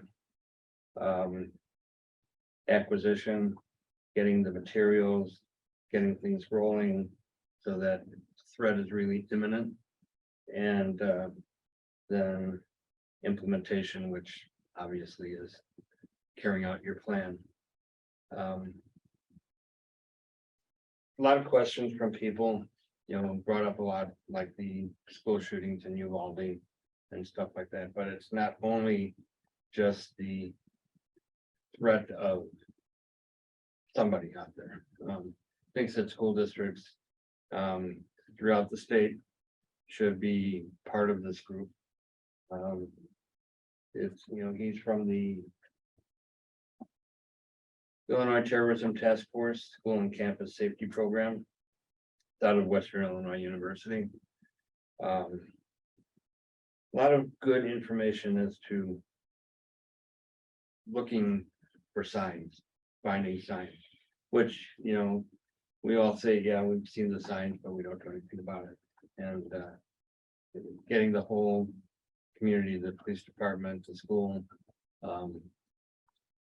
the social workers involved in identifying things. So. So to interrupt, but just keep going. I'm just gonna step away for a minute, so then when you're done, just Derek can go, okay? Okay. So, Shane, if you'll take the notes we're getting from Al. Okay. So, that was good. Second one had to do with equity. And actually, I found it kind of boring because I think they're doing a better job than what they're doing. I was down in the Champaign, or no, it's out in the Huntley area. I kind of lost interest in it as it was going along. I thought it was more hype as to what we've done than giving information. And then the third one was emotional wellness for the students. And a lot of this had to do with how this district handled coming back from the pandemic. They had 160 students that had been hospitalized. And once the teachers heard of what the student and the teachers were doing, they'd begin, and when they would come back, they'd reduce their workload so that they could ease back into the school. They work hand in hand with the parents and the hospitals. And when the students were coming back, it was not full-time. They'd come back on a part-time basis so that they weren't being overwhelmed and causing them problems. So they found that the building relationship with the students was extremely important to give them the support that they needed coming back and the help. And that's kind of pretty much it. Right. I went into the conference with two major focus areas and that would, those were community engagement and strategic planning. So it's kind of looking for examples of that in all the sessions I went to. The first one I went to was the art of school boarding and, you know, just like Ray said, it was kind of like seeing a movie for the second time. There's really nothing new, but a couple of things that really stood out to me. And the first was when the presenter went over the top 10 rules of school boarding. And the second rule that he said was that we set goals for the superintendent and district. That made me, you know, reflect on our time together. And, you know, I thought over the past 2 years since I've been on here, we've seen tons of great presentations from admin and their goals and their action plans. But I really couldn't think of a time where we gave direction or set goals for the district or the superintendent. You know, we've got our mission, vision, and values, but, you know, we've talked a lot about not having that strategic plan with those kind of broad goal areas to give guidance to, you know, the superintendent and administration. But that being said, I think we're on the right track because we've started that process. So that's a good thing. Next, I went to a session called Amplifying Student Voice with a Seat at the Table. And this was a really great presentation that was put on mostly by students in high school and then a couple first-year college students that had previously worked at that high school. So it was just really great to hear from the students. And they started their presentation with a big quote on the board that said, "Nothing about us without us." And it just really made me think about all the times I've been in this room making decisions about students without really ever meeting them or hearing from them. So that's, you know, something that I want to work on. This particular presentation was a high school presentation. And so the model of student participation that was presented is definitely not appropriate for the elementary level. So I think, you know, there's a lot more research that I need to do to see how it could apply to the elementary level, but all of our students have a voice no matter how old they are. So I think that's something that we can pursue is, you know, trying to find how we can engage with our students just to give them a voice too. One really cool example that the student board spoke about was bringing awareness to an issue that really administration and the school board wasn't aware of. There were some concerns with sexual harassment going on among the students. Like I said, that really people weren't aware of, and this student advisory committee was able to bring this awareness to the board, and then the board was able to use policy to impact that issue that was going on. So I thought that was a really cool example. But again, this was, you know, secondary high school students, so there's a lot more research that I need to do to see how it could be applied to elementary students. After that, I saw a session called Actively Engaging a Diverse Community. This was a really great session. Not all of it applied directly to our district because this was a district that, I mean, it was a huge unit district that had like 30+ schools. So we just don't need to do all the things that they're doing because we don't have 30 schools to cover. But the big thing that stood out to me with their community engagement was setting goals for community engagement. And I know we've talked a lot about increasing our community engagement. But I don't know that we've ever talked about what the why for that in community engagement, what it is we're trying to get from that. And they gave some really good examples here, whether we're focusing on just informing the community or trying to consult with the community and get feedback with them or actually collaborate in partnership with them. So I think that's something that we can think about too when we're talking about community engagement is what are we hoping to get out of that engagement? Is it, you know, direct partnership or just consulting? But I think that, you know, setting that goal can help guide us in pursuing more community engagement. And then the general sessions again, yeah, I mimic everybody. I thought they were really great. The first one, kind of like Kevin was saying, just really kind of brought me back to the big picture and the why, and really just kind of invigorated, you know, inspired me and just kind of motivated me to put that passion back into our work here. The second general session, I wasn't that impressed with the presenter, but I really liked the topic. And the big idea that really stood out to me was this idea of reducing things down to false binaries and making people choose between this or that, us or them and right or wrong. Because it does create a conflict of this versus that, right versus wrong, and when you explore the gray areas and everything else that's out there, you get a lot more perspective. So that idea of the false binary was really important, and it made me start to think of where I can look for examples of those false binaries in the work that we do, because they happen in every area of work, and whether it's, you know, negotiations with unions or, you know, just even working with each other here. So that was a cool concept that I'm trying to look for more examples of. So, yeah. I just wanted to add one thing that I forgot about. Probably after the two keynotes that I saw, the next most exciting thing for me is, and the board president's roundtable, one of the tables was reporting back and they were talking about, like board meetings and like, you know, trying to speed them up a little bit and trying to make sure that everybody had all the information. And so I raised my hand and talked on the microphone and talked about our Google Doc for our questions before the board meeting. And everybody in the room really seemed to like that idea. So I was really glad to be able to share something that has been successful for us so that maybe someone else can use it. So that was great. Well, everyone, thank you for sharing. So just Did we what move I on? shared. Yeah, I went first. Yes, go ahead. Sorry, I was thinking, I'm sorry. Certainly one of the themes I think that ran through for all six of you was about community engagement. Almost every one of you said something to that effect. So I think one of the things is we continue to process through different policies, and I know we've got our strategic planning going on. That's a topic that's being discussed about community engagement. I think those are things that we'll start looking for to bring back to the whole group as a board and say, what does this mean for us? And do we want to set goals? I think like you mentioned there, for what we want to do as the board with reaching out to our community in that purpose. But definitely that would be one of the major themes I heard from all of you this evening. To that end, do you have the thing that I gave Kevin. the District 70 It might be. Board of Education? I don't have it. You gave it to which Kevin? That Kevin. Okay. Yeah, strategic plan, The yes. newsletter. I've got it on my.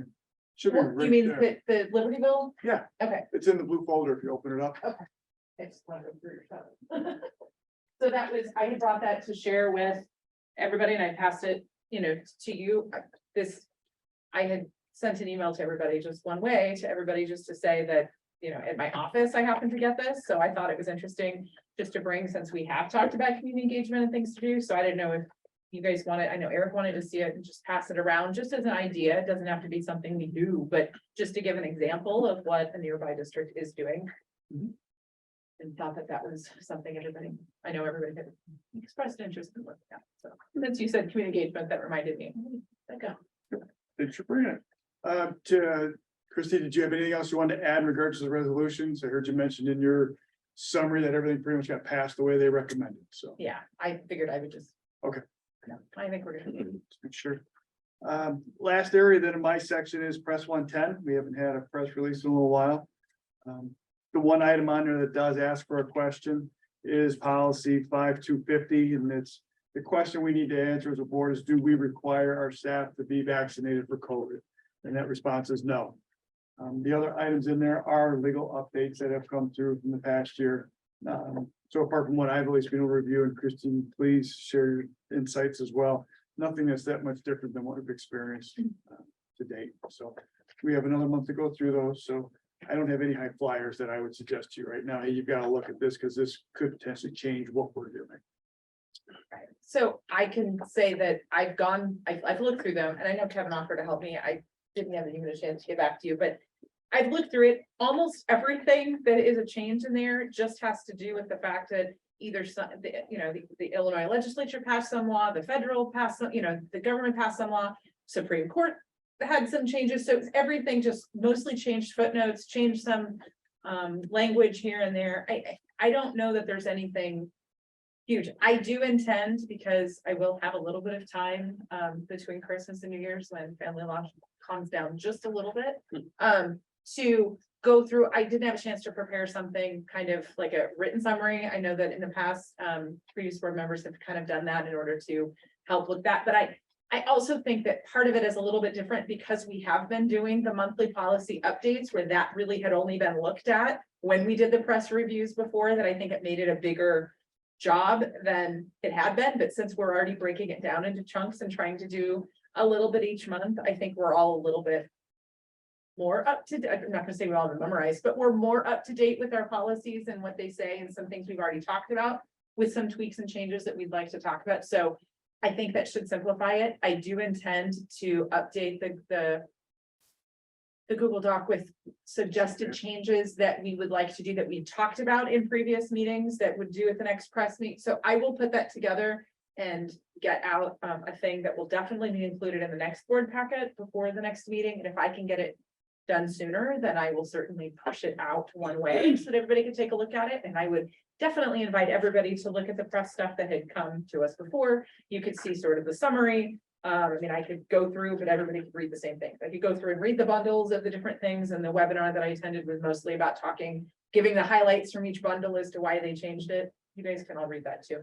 If anyone has any specific questions or comments or things they want us to take a look at and see how it applies to our policies, feel free to pass those along to me so that I can make sure to take special look at it. But otherwise, I intended to, go through and put it together and then give an update with written update for everyone to look at for the next meeting when we're going to be actually putting it to a vote. I also attended the webinar, so if you'd like my notes, I can pass them along. I guess it's just, if there was something that's highlighting, that you feel like we need to make sure we look at or Sure. change or update. If not, it's informative. And if anybody is interested in the webinar, you can find it, bless you, we all have access to that. You have to go through and you can see the past ones. They have them recorded and you can watch, so. Always available if anyone's bored. The next board meeting is on January 24th, so you've got some time. Yeah, but like I said, I don't necessarily always have time, but I can guarantee you I have a little bit of time at the end of the month. So I'm planning to use that to get that done. So I hope to get it out to everybody, at least to review. So that everyone doesn't have to be dealing with it on top of the board packet for the next meeting. Okay. And so that you can take a look at, because this is usually the biggest part of our board pack. Okay. That's it, in my section. Questions? Anything stand out for you with the conference call? So went to a number of the same conferences as the group had. Get my notes.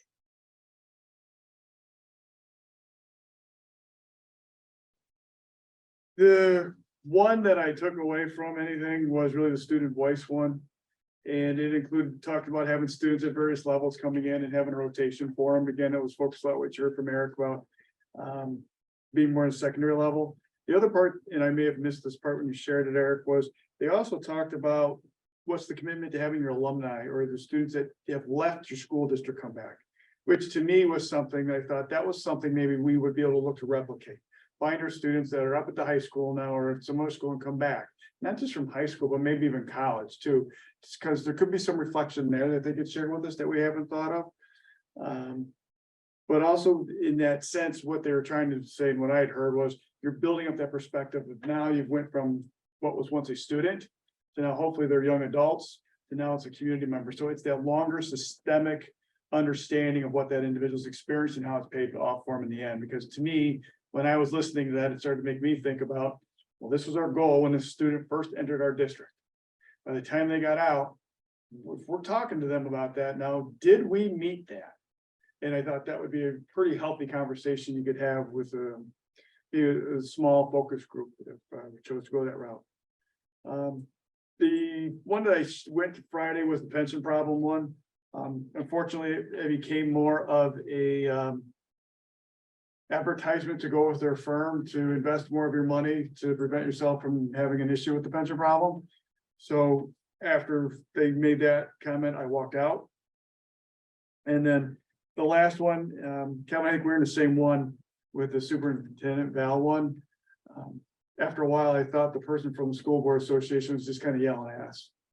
And they're getting out there, because I was doing with PJ Colosi was the superintendent, I think was in there. We might have been a different one. Yeah, there was two that are very similar wording. Yeah. Yeah. So it was just interesting because I felt they gave us what the boilerplate was that you get from the ISB. Than what we were experiencing. So no, we didn't go to the same one.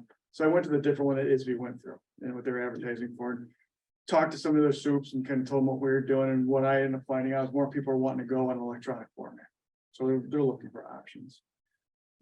So those are the three main that I was able to go to, and then I had the one at the end on Saturday with the high school that we presented on. So. That's it. Thank you. Yep. Okay, next up is committee updates. Are you talking about a board policy section tonight or?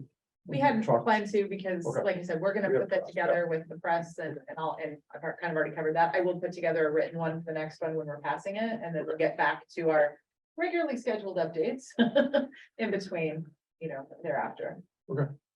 And then next is finance advisory. Freddie's not here, but was anyone at the last meeting? We have not held. Yeah. We have, okay. Shared services, we have not had a meeting since our last joint board meeting. Next is school boarding. Sorry, You skipped strategic planning. I'm not on yours. it's not on mine.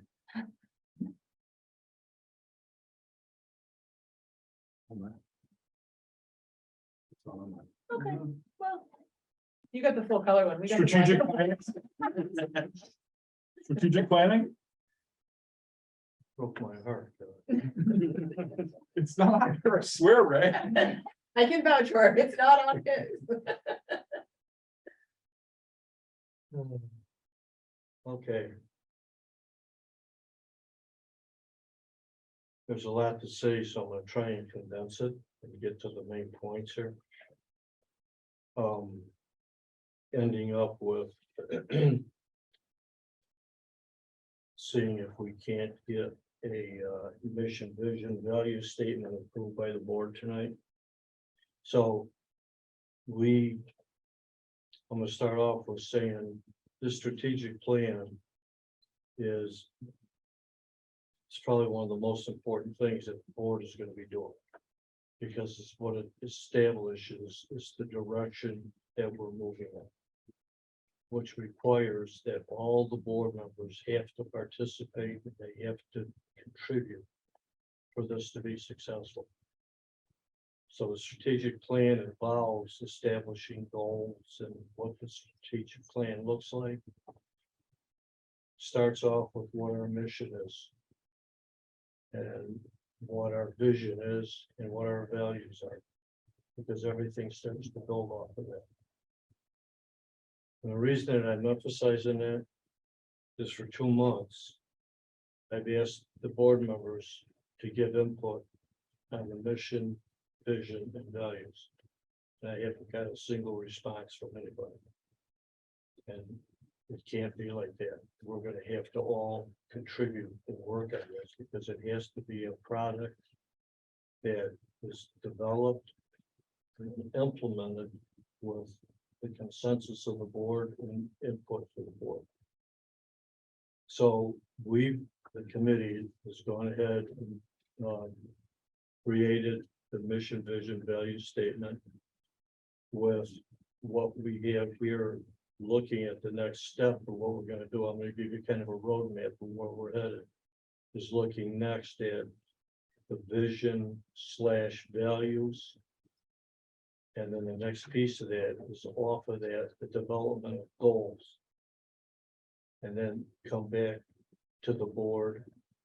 And I hope we have another meeting scheduled that we may be able at the January 24th meeting to be able to bring some suggested goals.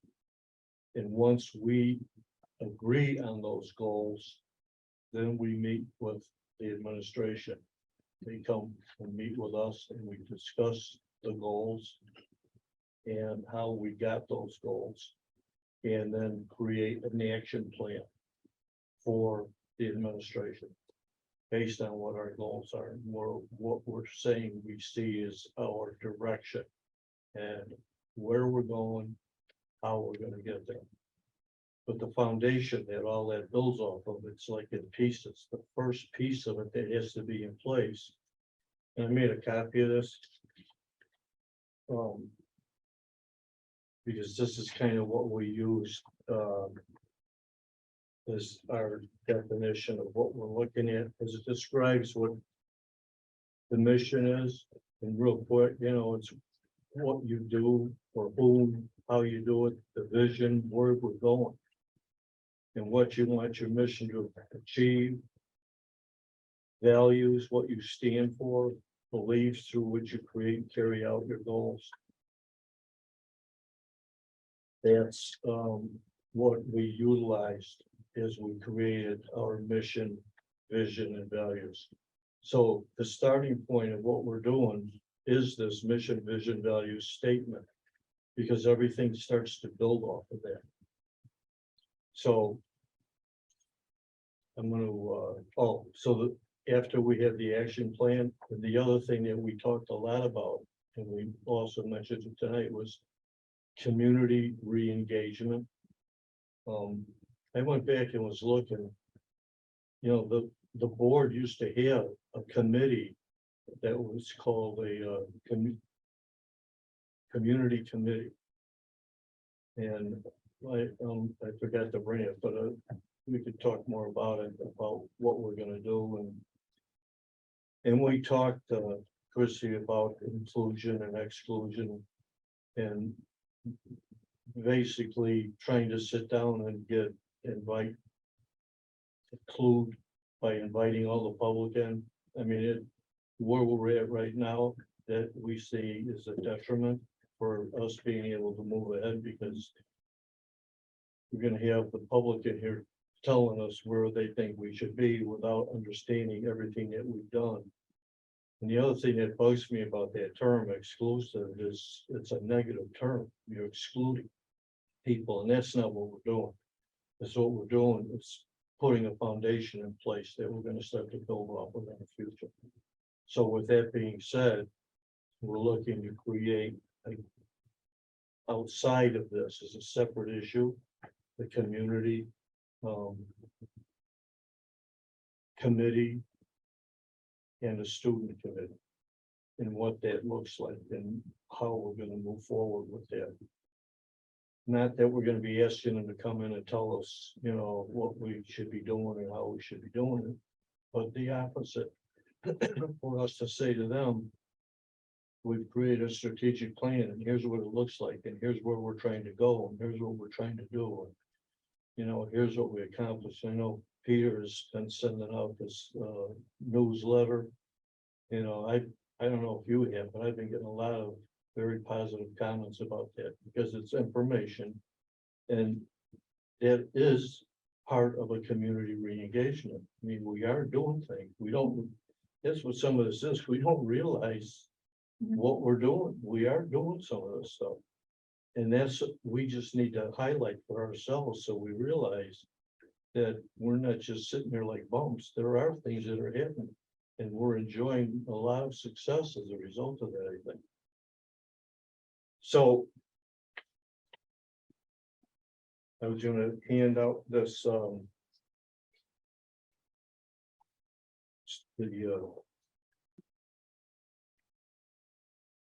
mission, vision. Yep. That's what we, as a committee, was hoping to do, was to get this approved by the board tonight, so that we can move to the next phase at the next board meeting and hopefully be able to bring some rough kind of goals to the board, so that we can start talking about that, you know, kind of the putting the meat on the bones there, with what we're looking to do and where we're looking to go. So if you look at this thing with that we handed out and what those definitions are. And the other thing I was gonna say too, I spent some time going through and looking at a lot of different communities, school districts, different organizations. Lake County was the latest one that is now doing their strategic plan. And when you look at these strategic plans, they all start with what we have here. Our mission is, some of this is kind of a tweak of what was in place, but it's kind of enhanced it to fit with what's going on right now. With some of the societal changes that are occurring, some of what we're looking to do as we move forward. So the mission is, we're committed to the success of every student to reach their highest level of learning. It's pretty simple, and it's pretty straightforward. And these tie together, so the vision, our vision. And we talked about Aspire, but there's never been anything with Aspire attached to any of this. So we broke out. All learners in our community aspire to be ready for today and prepared for tomorrow. And then it spells out, what Aspire is. But this is truly a vision of where we're trying to go and what we're trying to do as a district. And then the values. We kind of changed and added some of those because diversity is one of the things that we're talking about. So our value is with a commitment to the success of every student, tying it back to the mission. District 75 values celebrating diversity, promoting equity. We just went through with the equity committee, developed a policy on equity. And that's now one of our values.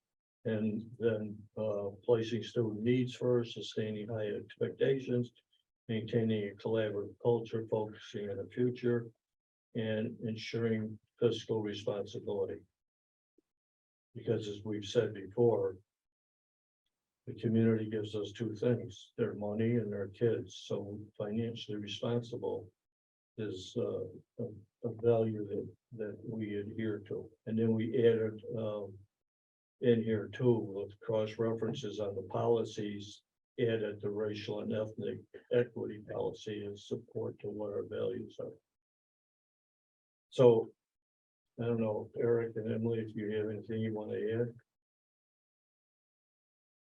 Yeah, I mean, I would just add that there really wasn't that much change to this. I don't know, if you don't have the other one in front of you. They're just really small tweaks. But I think it's more cohesive in the way, especially the way that the mission, and that value statement kind of tying together about focusing on the success of every student, not just district improvement. We decided to change that section right there from district improvement to the success of every student, specifically to tie it into that mission statement, but also to acknowledge that we're here for the students and always putting students first.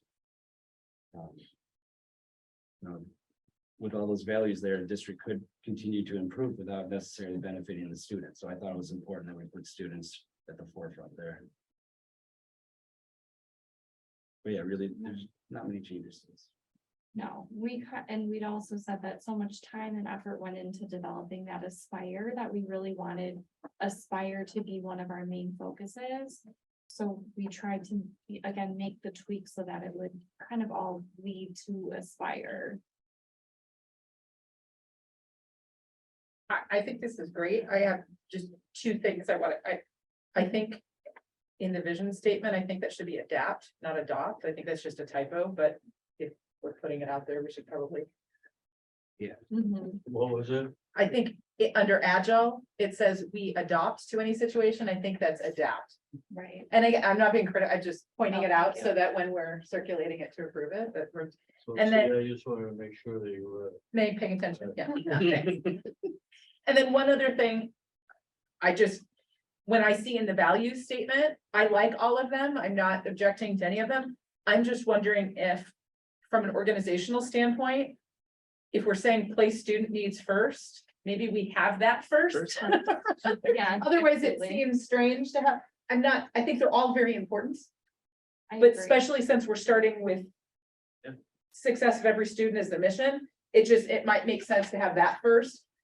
Especially since I know a big point that some people brought out in our equity committee were, on both sides, because it got a little heated at some points, were making sure that we weren't ignoring all students, that we were dealing with that. So I think by placing students first, that makes it clear that we are talking about all of our students, not just the diverse and, you know, what I just, that was my only comment. I like all of it. I think that it's great. Those were just my initial things in looking at it, but I think that's great. Mhm. And I appreciate having something to look out in order to, and I know it's easy to critique when I didn't draft it, so I'm not critiquing, but I appreciate having this because I know I expressed early on, I don't really understand. I didn't mean to not respond. I just really didn't know what to say. So I didn't have a response, but I do like seeing this because this helps me have something tangible and Mhm. literal that way. So thank you. If you're interested, I tried to do a press policy version in red and green with accents. So if you're interested. I trust you. I don't need to compare them. I do like this. Those were the only two things that stuck out to me when I, I just Different. looked at his fire and it is a bit. well, that makes sense. That was my own.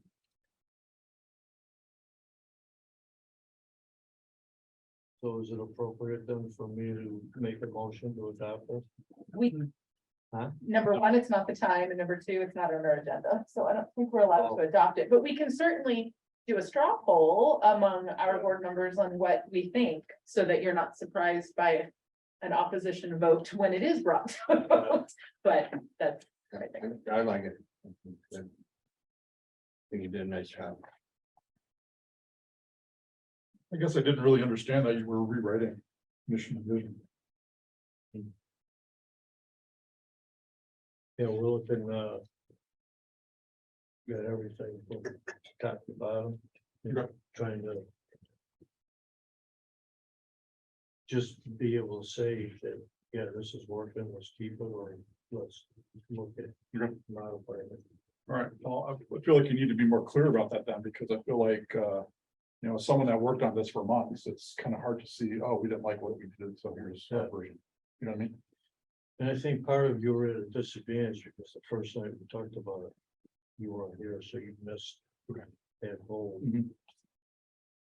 presentation. I can't remember. But anyway.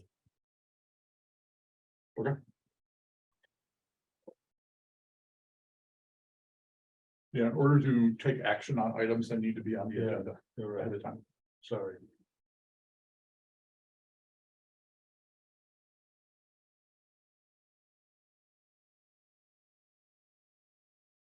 Yeah, I think that concludes our report. Right, next on my sheet is school board.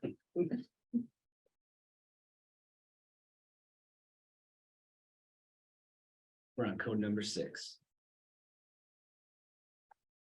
Code number 6 says, I will encourage and respect free expression and opinion by my fellow board members and will participate in board discussions in an open, honest, and respectful manner, honoring differences of opinion or perspective. Author goes on to say that simply means that school board members must act and be professional, honest, tactful, and sincere. The golden rule applies here.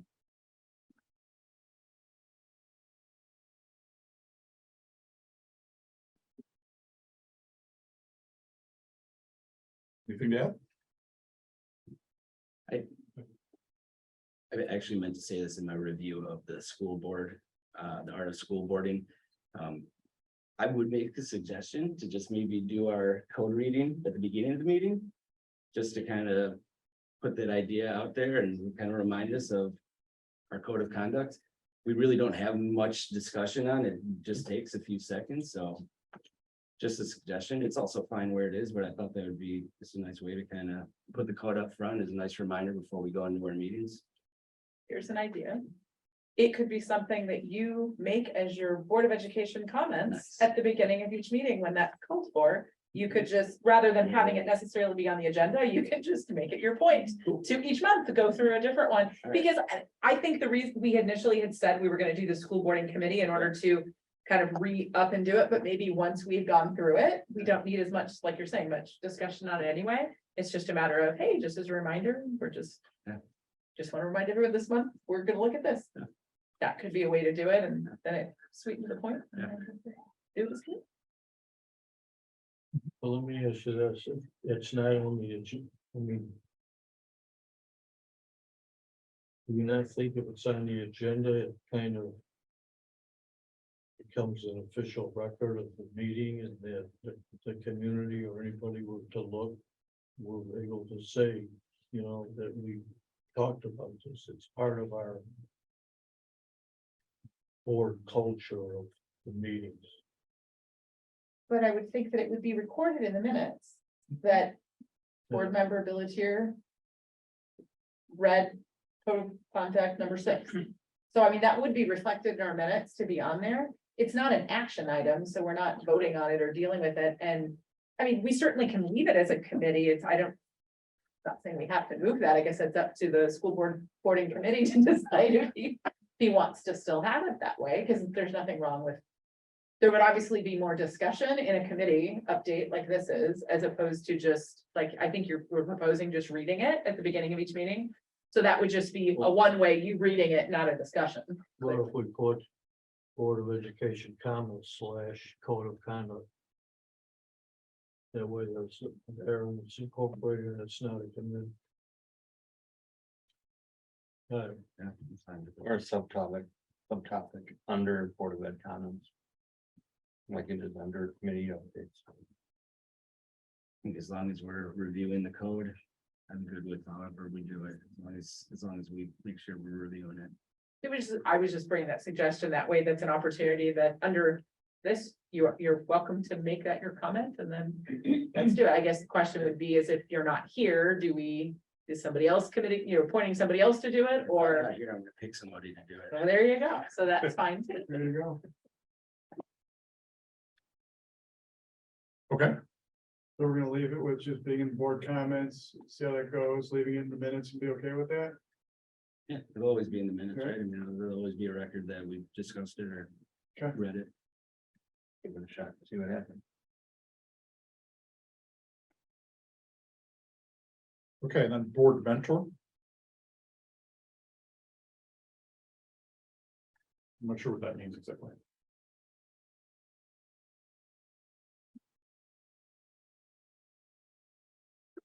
Anyone learn anything at the conference about mentoring board members? Nope. Well, that one class was onboarding board members. That was talking about what kind of a format would be. I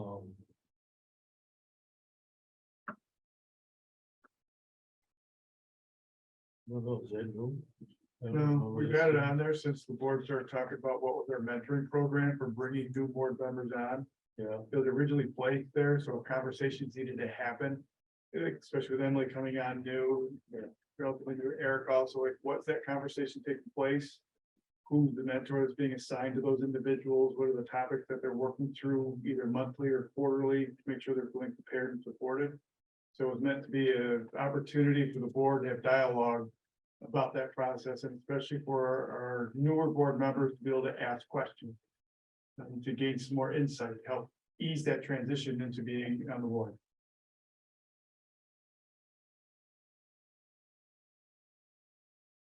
Okay, so any questions? No questions. It's something that we might want to discuss, knowing that we've got an election coming up and there could be new board members coming up. It would be beneficial for that board member to have a mentor, somebody to kind of show them around, show them the process. I agree. Well, and I think the idea of, I'm sorry. I was just gonna say in that session on board. Onboarding board members. The things that they had laid out, there were a lot of things that. With Emily. That going and meeting with the administrative staff and getting to meet people, those are all the things that they were talking about. And information, talking about what the board does and the information, so I think what happened with Emily is a good starting point for looking to what we wanna do and even, maybe establishing some sort of an outline of, here's what we need to do, a checklist, maybe stuff, you know. Well, and I think that really helped. I know that when I was a new board member, because there were two of us at that point, we did have that too, where we came before a meeting and we met and we went through it. I think and that's what I was going to bring up, is I think that before one of the reasons we put this on here as a committee update was an opportunity, because we noticed when we were all going through our policies, that our policy talks about Right, a board mentor thing where we don't have really a formalized, so I think this was designed for us to talk about how we want to formalize that, and we have a few more meetings before we good. expect to have that issue, but we may eventually down the road have new board members since the election's in April, so I think that's why we had put it on there, but doesn't, it's a question of how we want to do that, but maybe I think a checklist, maybe is a good idea of a way to formalize that. Because I think if I recall correctly from the policy says, I think the board president will oversee that. So it sounds like that would probably be a checklist for the president to follow up on. And so I would think that this particular item on the committee updates is a good, just like he just did. And he asked questions. I think it's a good opportunity to make it a two-way dialogue, but I would think it's largely the board president's Yeah. forum to engage in that under our policies. Okay. Great. Next up is representative updates. First is the STEAM Foundation. We haven't had a meeting since the last time, and I know we're gearing up for a new fundraisers in the new year, but nothing really to report since last. Next is CEDAW. Right, I just went to the governing board meeting last week. It was really interesting, somewhat confusing. We approved the new teachers union contract and also 2 MOUs at the same meeting. And that's just because of the timing of the executive boards and the governing boards. The executive board approved the new contract back in September, and then the governing board hasn't met since then. So there was a new contract and 2 MOUs at the same time. I just thought that was kind of odd. Both of those MOUs were about attendance bonuses. And this is probably the most conversation I've ever seen at one of these meetings. There's a lot of discussion just about incentivizing attendance and how that's maybe not very equitable, because you've got staff with no children versus staff with children, and the staff without children are going to get that full bonus, probably pretty likely, and it's pretty likely that those staff with children are not going to be able to get that. So I just thought that was interesting. That was the most conversation I've ever seen at one of those governing board meetings. So very interesting. They went through program updates, not much new here. There continues to be enrollment caps because of staff vacancies. Those continue to persist. They're talking about resetting tuition. A committee was formed for that, but then they ultimately decided that goals needed to be set before tuition could be reset. So now they've begun the strategic planning process. And then there was also a closed session. I can speak that in open session. So I'll leave it at that. Very good. Open Meetings Act. That's, I like that. And then last one, community outreach. Just a comment, everybody has probably seen at the village in the next door farm last night. I know that doesn't have anything to do with us. On this board, but it has a lot to do with 120. And I actually saw the mayor last night and was very complimentary about you. Dr. Myers was present at that hearing. Very complimentary with you being there, and comments that you made. So today, I just wanted, this is the other thing I was gonna say. Mundelein United, and I know it's been around, but they started today with a new meeting and they lost a lot of people because of Zoom and, everything was falling off. To me, today, the meeting was like really good. I mean, they talked a lot about this Mundelein United concept of getting all the different organizations together to start working together, doing things together, sharing things together, all with the Mundelein community in mind. And it's very consistent with everything that we've been talking about. So I made a copy for everybody, and I would just say, if you get a chance to look at it. Because the other thing is if anybody asks you about Mundelein United, you'll at least know what it is and be able to respond. January 21st is they're having a bilingual parents summit. So the school districts 73, 76, 79, 75 are gonna be there. So we're gonna be represented at this summit, and Sarah and Jamie were also at the meeting today. So I just think it'd be good if you get a chance to take a look at it and be familiar with what it is and what they're doing, because I think this could be another venue for us to make some more connections into the community as well as other organizations. If there's something that we're doing that they're doing, then we could partner up. I just think there's a lot of potential there for that. Did you get that? You have it? And I know that 120, I don't have it printed, so I would love to print it. Thank you. I know that 120 on Thursday night, Thursday, I think is having their equity. Is it tomorrow or Thursday? Yeah, tomorrow, Okay. Well, I thought it conflicted, so it, tomorrow at 6. okay. So basketball, I knew I had a conflict, I gave you the wrong conflict when you contacted, but Okay. that's tomorrow at 6. And I know if anyone's, I cannot attend, but if anyone's interested, that's. Jamie may have more information about that, but it's obviously it impacts everybody, and since all of our district goes up to 120, it's still, it's a community thing that they're doing, it might be interesting. Yeah, but just to be aware. the adult team is meeting tomorrow night. It's our first parent engagement of the year and for community engagement, kind of focus on parents, and we did it by invite only, looking for parents. We did it based on interest from previous surveys and stuff like that in doing district equity work. That's what we started with. And so, yes, someone from this group would like to attend, because we were looking this morning at our RSCPs and it's a little just lower than we had hoped. And so if one of you would like to attend, just let me know. We'll add you. Okay, did you? You're coming here, you're good? Yeah. You're gonna be there, right? And I would have liked to, but like I said, I knew I had No a kid conflict, but I got mixed up whether it was tomorrow or Thursday, but either way, I have conflicts both nights. Okay, no problem. But. Since it was in line with what, I didn't mean to hijack it, just that was in line with what you were talking about, so I wanted to bring it up, sorry, go ahead. Anything else? Good. Okay, thank you. Okay, moving on to our consent agenda. And based on Christie's information, I'm going to move that we pass the consent agenda, which includes tonight the November 15th. 2022 regular board meeting minutes and the public hearing board meeting minutes. Approval of the personnel report, the bill list, the annual renewal list, FOIA requests.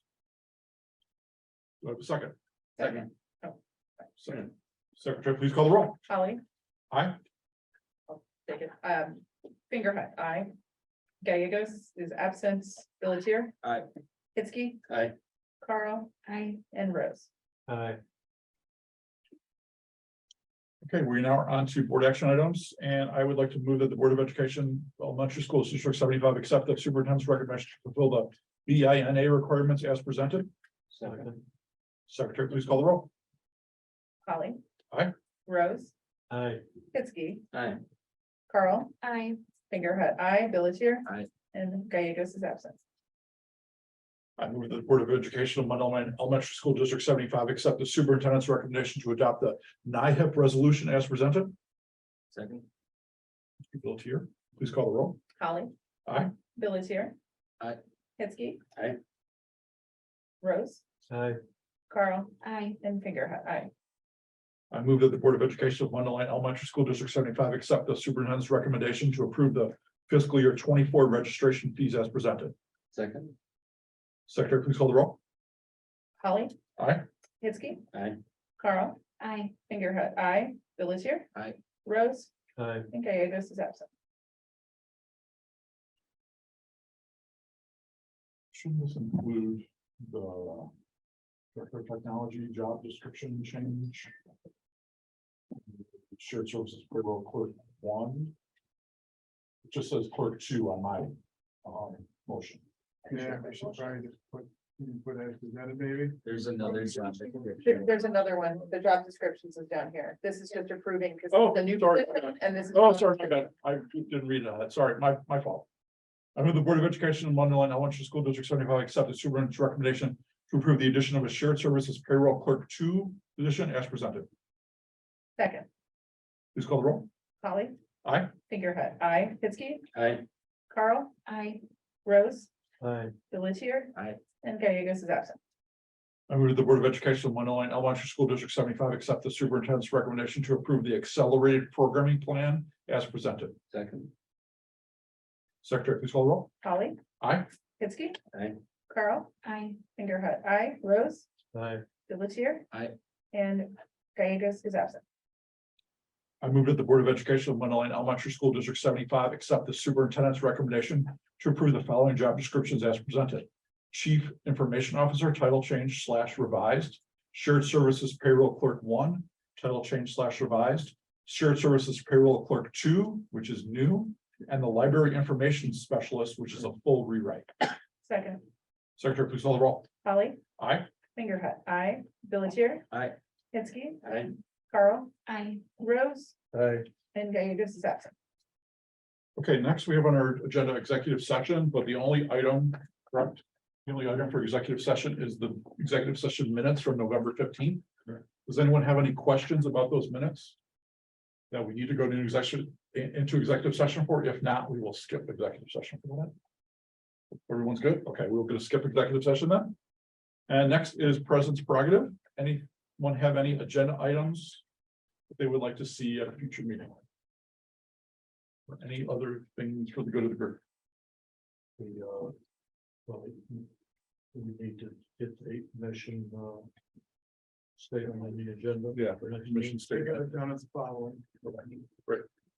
I wanted to follow up on something that Eric talked about. I've been sort of thinking about it as we've been going through this here. And this sort of goes along with future agenda items. You really sort of got me because I had been thinking about this for a while, but I haven't said anything. When you're talking about students being a part of the board, and then it really caught me when you said meeting them or hearing from them. And I thought, we used to periodically have people come to the board meeting. You know, like people that achieved something or groups that did something and I thought that was always, yeah, I thought that was always a really good way to, you know, like when you go to leadership day, you're like, this is someone who's on the school board. Like, and the people have no idea what that is. So I sort of thought going along with that, going along with community engagement, if it takes like 10 minutes at the beginning of the meeting. Kevin, have you like philosophically, that's not something that you like to do or? So I think when we first engaged in that conversation, a couple of things have changed since. I think from our perspective as a board, it's nice to be able to see the kids and the families come here. And you're right, it doesn't take us a lot of time, but some of the feedback we're getting as we're trying to organize those events. It takes a lot more time for those families to plan around their family stuff to get here to be recognized for 5 minutes. So at times, the attendance was sparse or it's challenging to get people here. So part of our discussion was, it's nice for us to hear, but how could we do that differently? So when we switched from that, someone was like, what can we do? Make sure, like, that's one of the reasons we put down the community outreach, the village piece. We know all of us go to different activities for the schools. I'm trying at that point, hey, I'm board member so-and-so, I'm really glad to see this progress you're doing, that we would engage with them there. Maybe making that a bit more authentic with them at the time. And then as a board member, you're bringing that back to the board. So that was one of the bigger shifts when we started to talk about it and with moving away from there. The other part was, this was a function of time. The board was keeping the time at 7. we'd added a list of updates and representative updates in there. I think that's one of the things you gotta keep in mind. Do we want to start talking about shifting the time on those days? When we do want to, if we did want to move to having people come in. I mean, on average, we probably have a 2.5, 3 hour meeting typically. And you start bringing families in, that does move things along differently. I'm not saying it's a lot, but that was part of the consideration before. So I really think it's a matter of how the board would like to approach it. Do you want to be out and have an approach there when you're there? Or seeing something come here and try to pick which one to be different? So here's I mean, I think this is what Eric was starting to get into earlier too, and trying to say that he wanted to do a little more research and think about how it would be applied to an elementary district as opposed to a high school district. I know that some districts have like a student representative who is a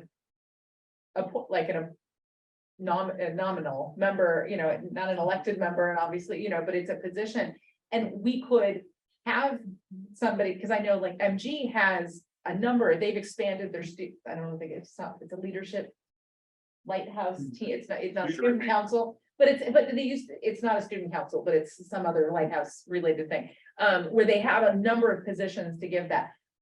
You know, Washington might be a little young, but you know, it's something that we could, because I know that they always get so many kids that sign up and do that. That could be a position where we say, hey, we, you know, like the PTO has building representatives. We could have like a school representative, and that could be a parent, it could be a parent and child. It could be something that rotates around, but it could be something we give them 5-10 minutes at the beginning of each meeting. And if we're still doing Zoom, it's an opportunity that if they could do it on Zoom too, where their job might be to come and give us, hey, for the past month, here are some highlights that we've had at our school. I do know that we do see some of that now because we are getting the each school's principal's weekly updates. So if we read through that, we have that, but it's not being publicly acknowledged. So, I mean, that's just an idea for us to consider if that's something we want to talk about. And it doesn't even have to be at every meeting. We could do it quarterly. We could do it. That's what I was gonna say, and that diversity, they had formed a committee of kids that met on a quarterly basis. And it was something like each Well, building. They could you know, rotate the kids They around. end up taking the information back to the school, so. And they said that seemed to work pretty good, so I don't know, do they still have a student council or? I believe MG does. I don't know if the middle school does, Yeah. but So in our Yes. district, Huh? I'm sorry, go ahead, finish up. I was gonna say something, you know, like that, where there's a Right. representative of the Body. school, you Yeah. know, each building, like you say, Washington's probably a little too young, but at Sandburg, they have the Tiger Network, the Tiger News Yeah. Network, as we saw, for those of us Right. that went and got to be a part of it, because we didn't realize we were going to, but that's something where either we could do that, where if we have advance notice, you know, we could do a little spiel on it, maybe not all the time, or do that Right. every so often, but you know, it could be, especially if timing is an issue for families and kids, it doesn't have to be the same kid each time. Like I said, it could be a committee that maybe meets every so often, and maybe the kids rotate through where they get an opportunity to come Right. and do that, and it can be a two-way. So in the district I work in, we have at the beginning of board meetings, a student or a group of students being recognized, which I like, and they, you know, the board like gives them a token, which I think is nice as well. But we also have, this, student council or the NGHS groups are represented at each meeting, and they are allotted, you know, an hour that they spend there, but then they do go back to their groups and report 3 things that they learned in the board meeting. So we have there's a lot of student representation at the board meetings. The board meetings also go like an hour tops, so. And I know that years ago, we did 2 meetings a month, and I think that's where there was a lot more student, but dropping it down to 1 meeting a month for reasons we understand with the 2, that impacts it because then Yeah. it makes the meeting longer and, you know, how much longer, but. And we've added a number of things. Eric, you said those comments. Do you have any thoughts? Yeah, I mean, lots of great ideas. I think just more research is needed to find, you know, the best way to pursue it. Yeah, these are all great ideas and I love that we're talking about bringing students' voices to the table.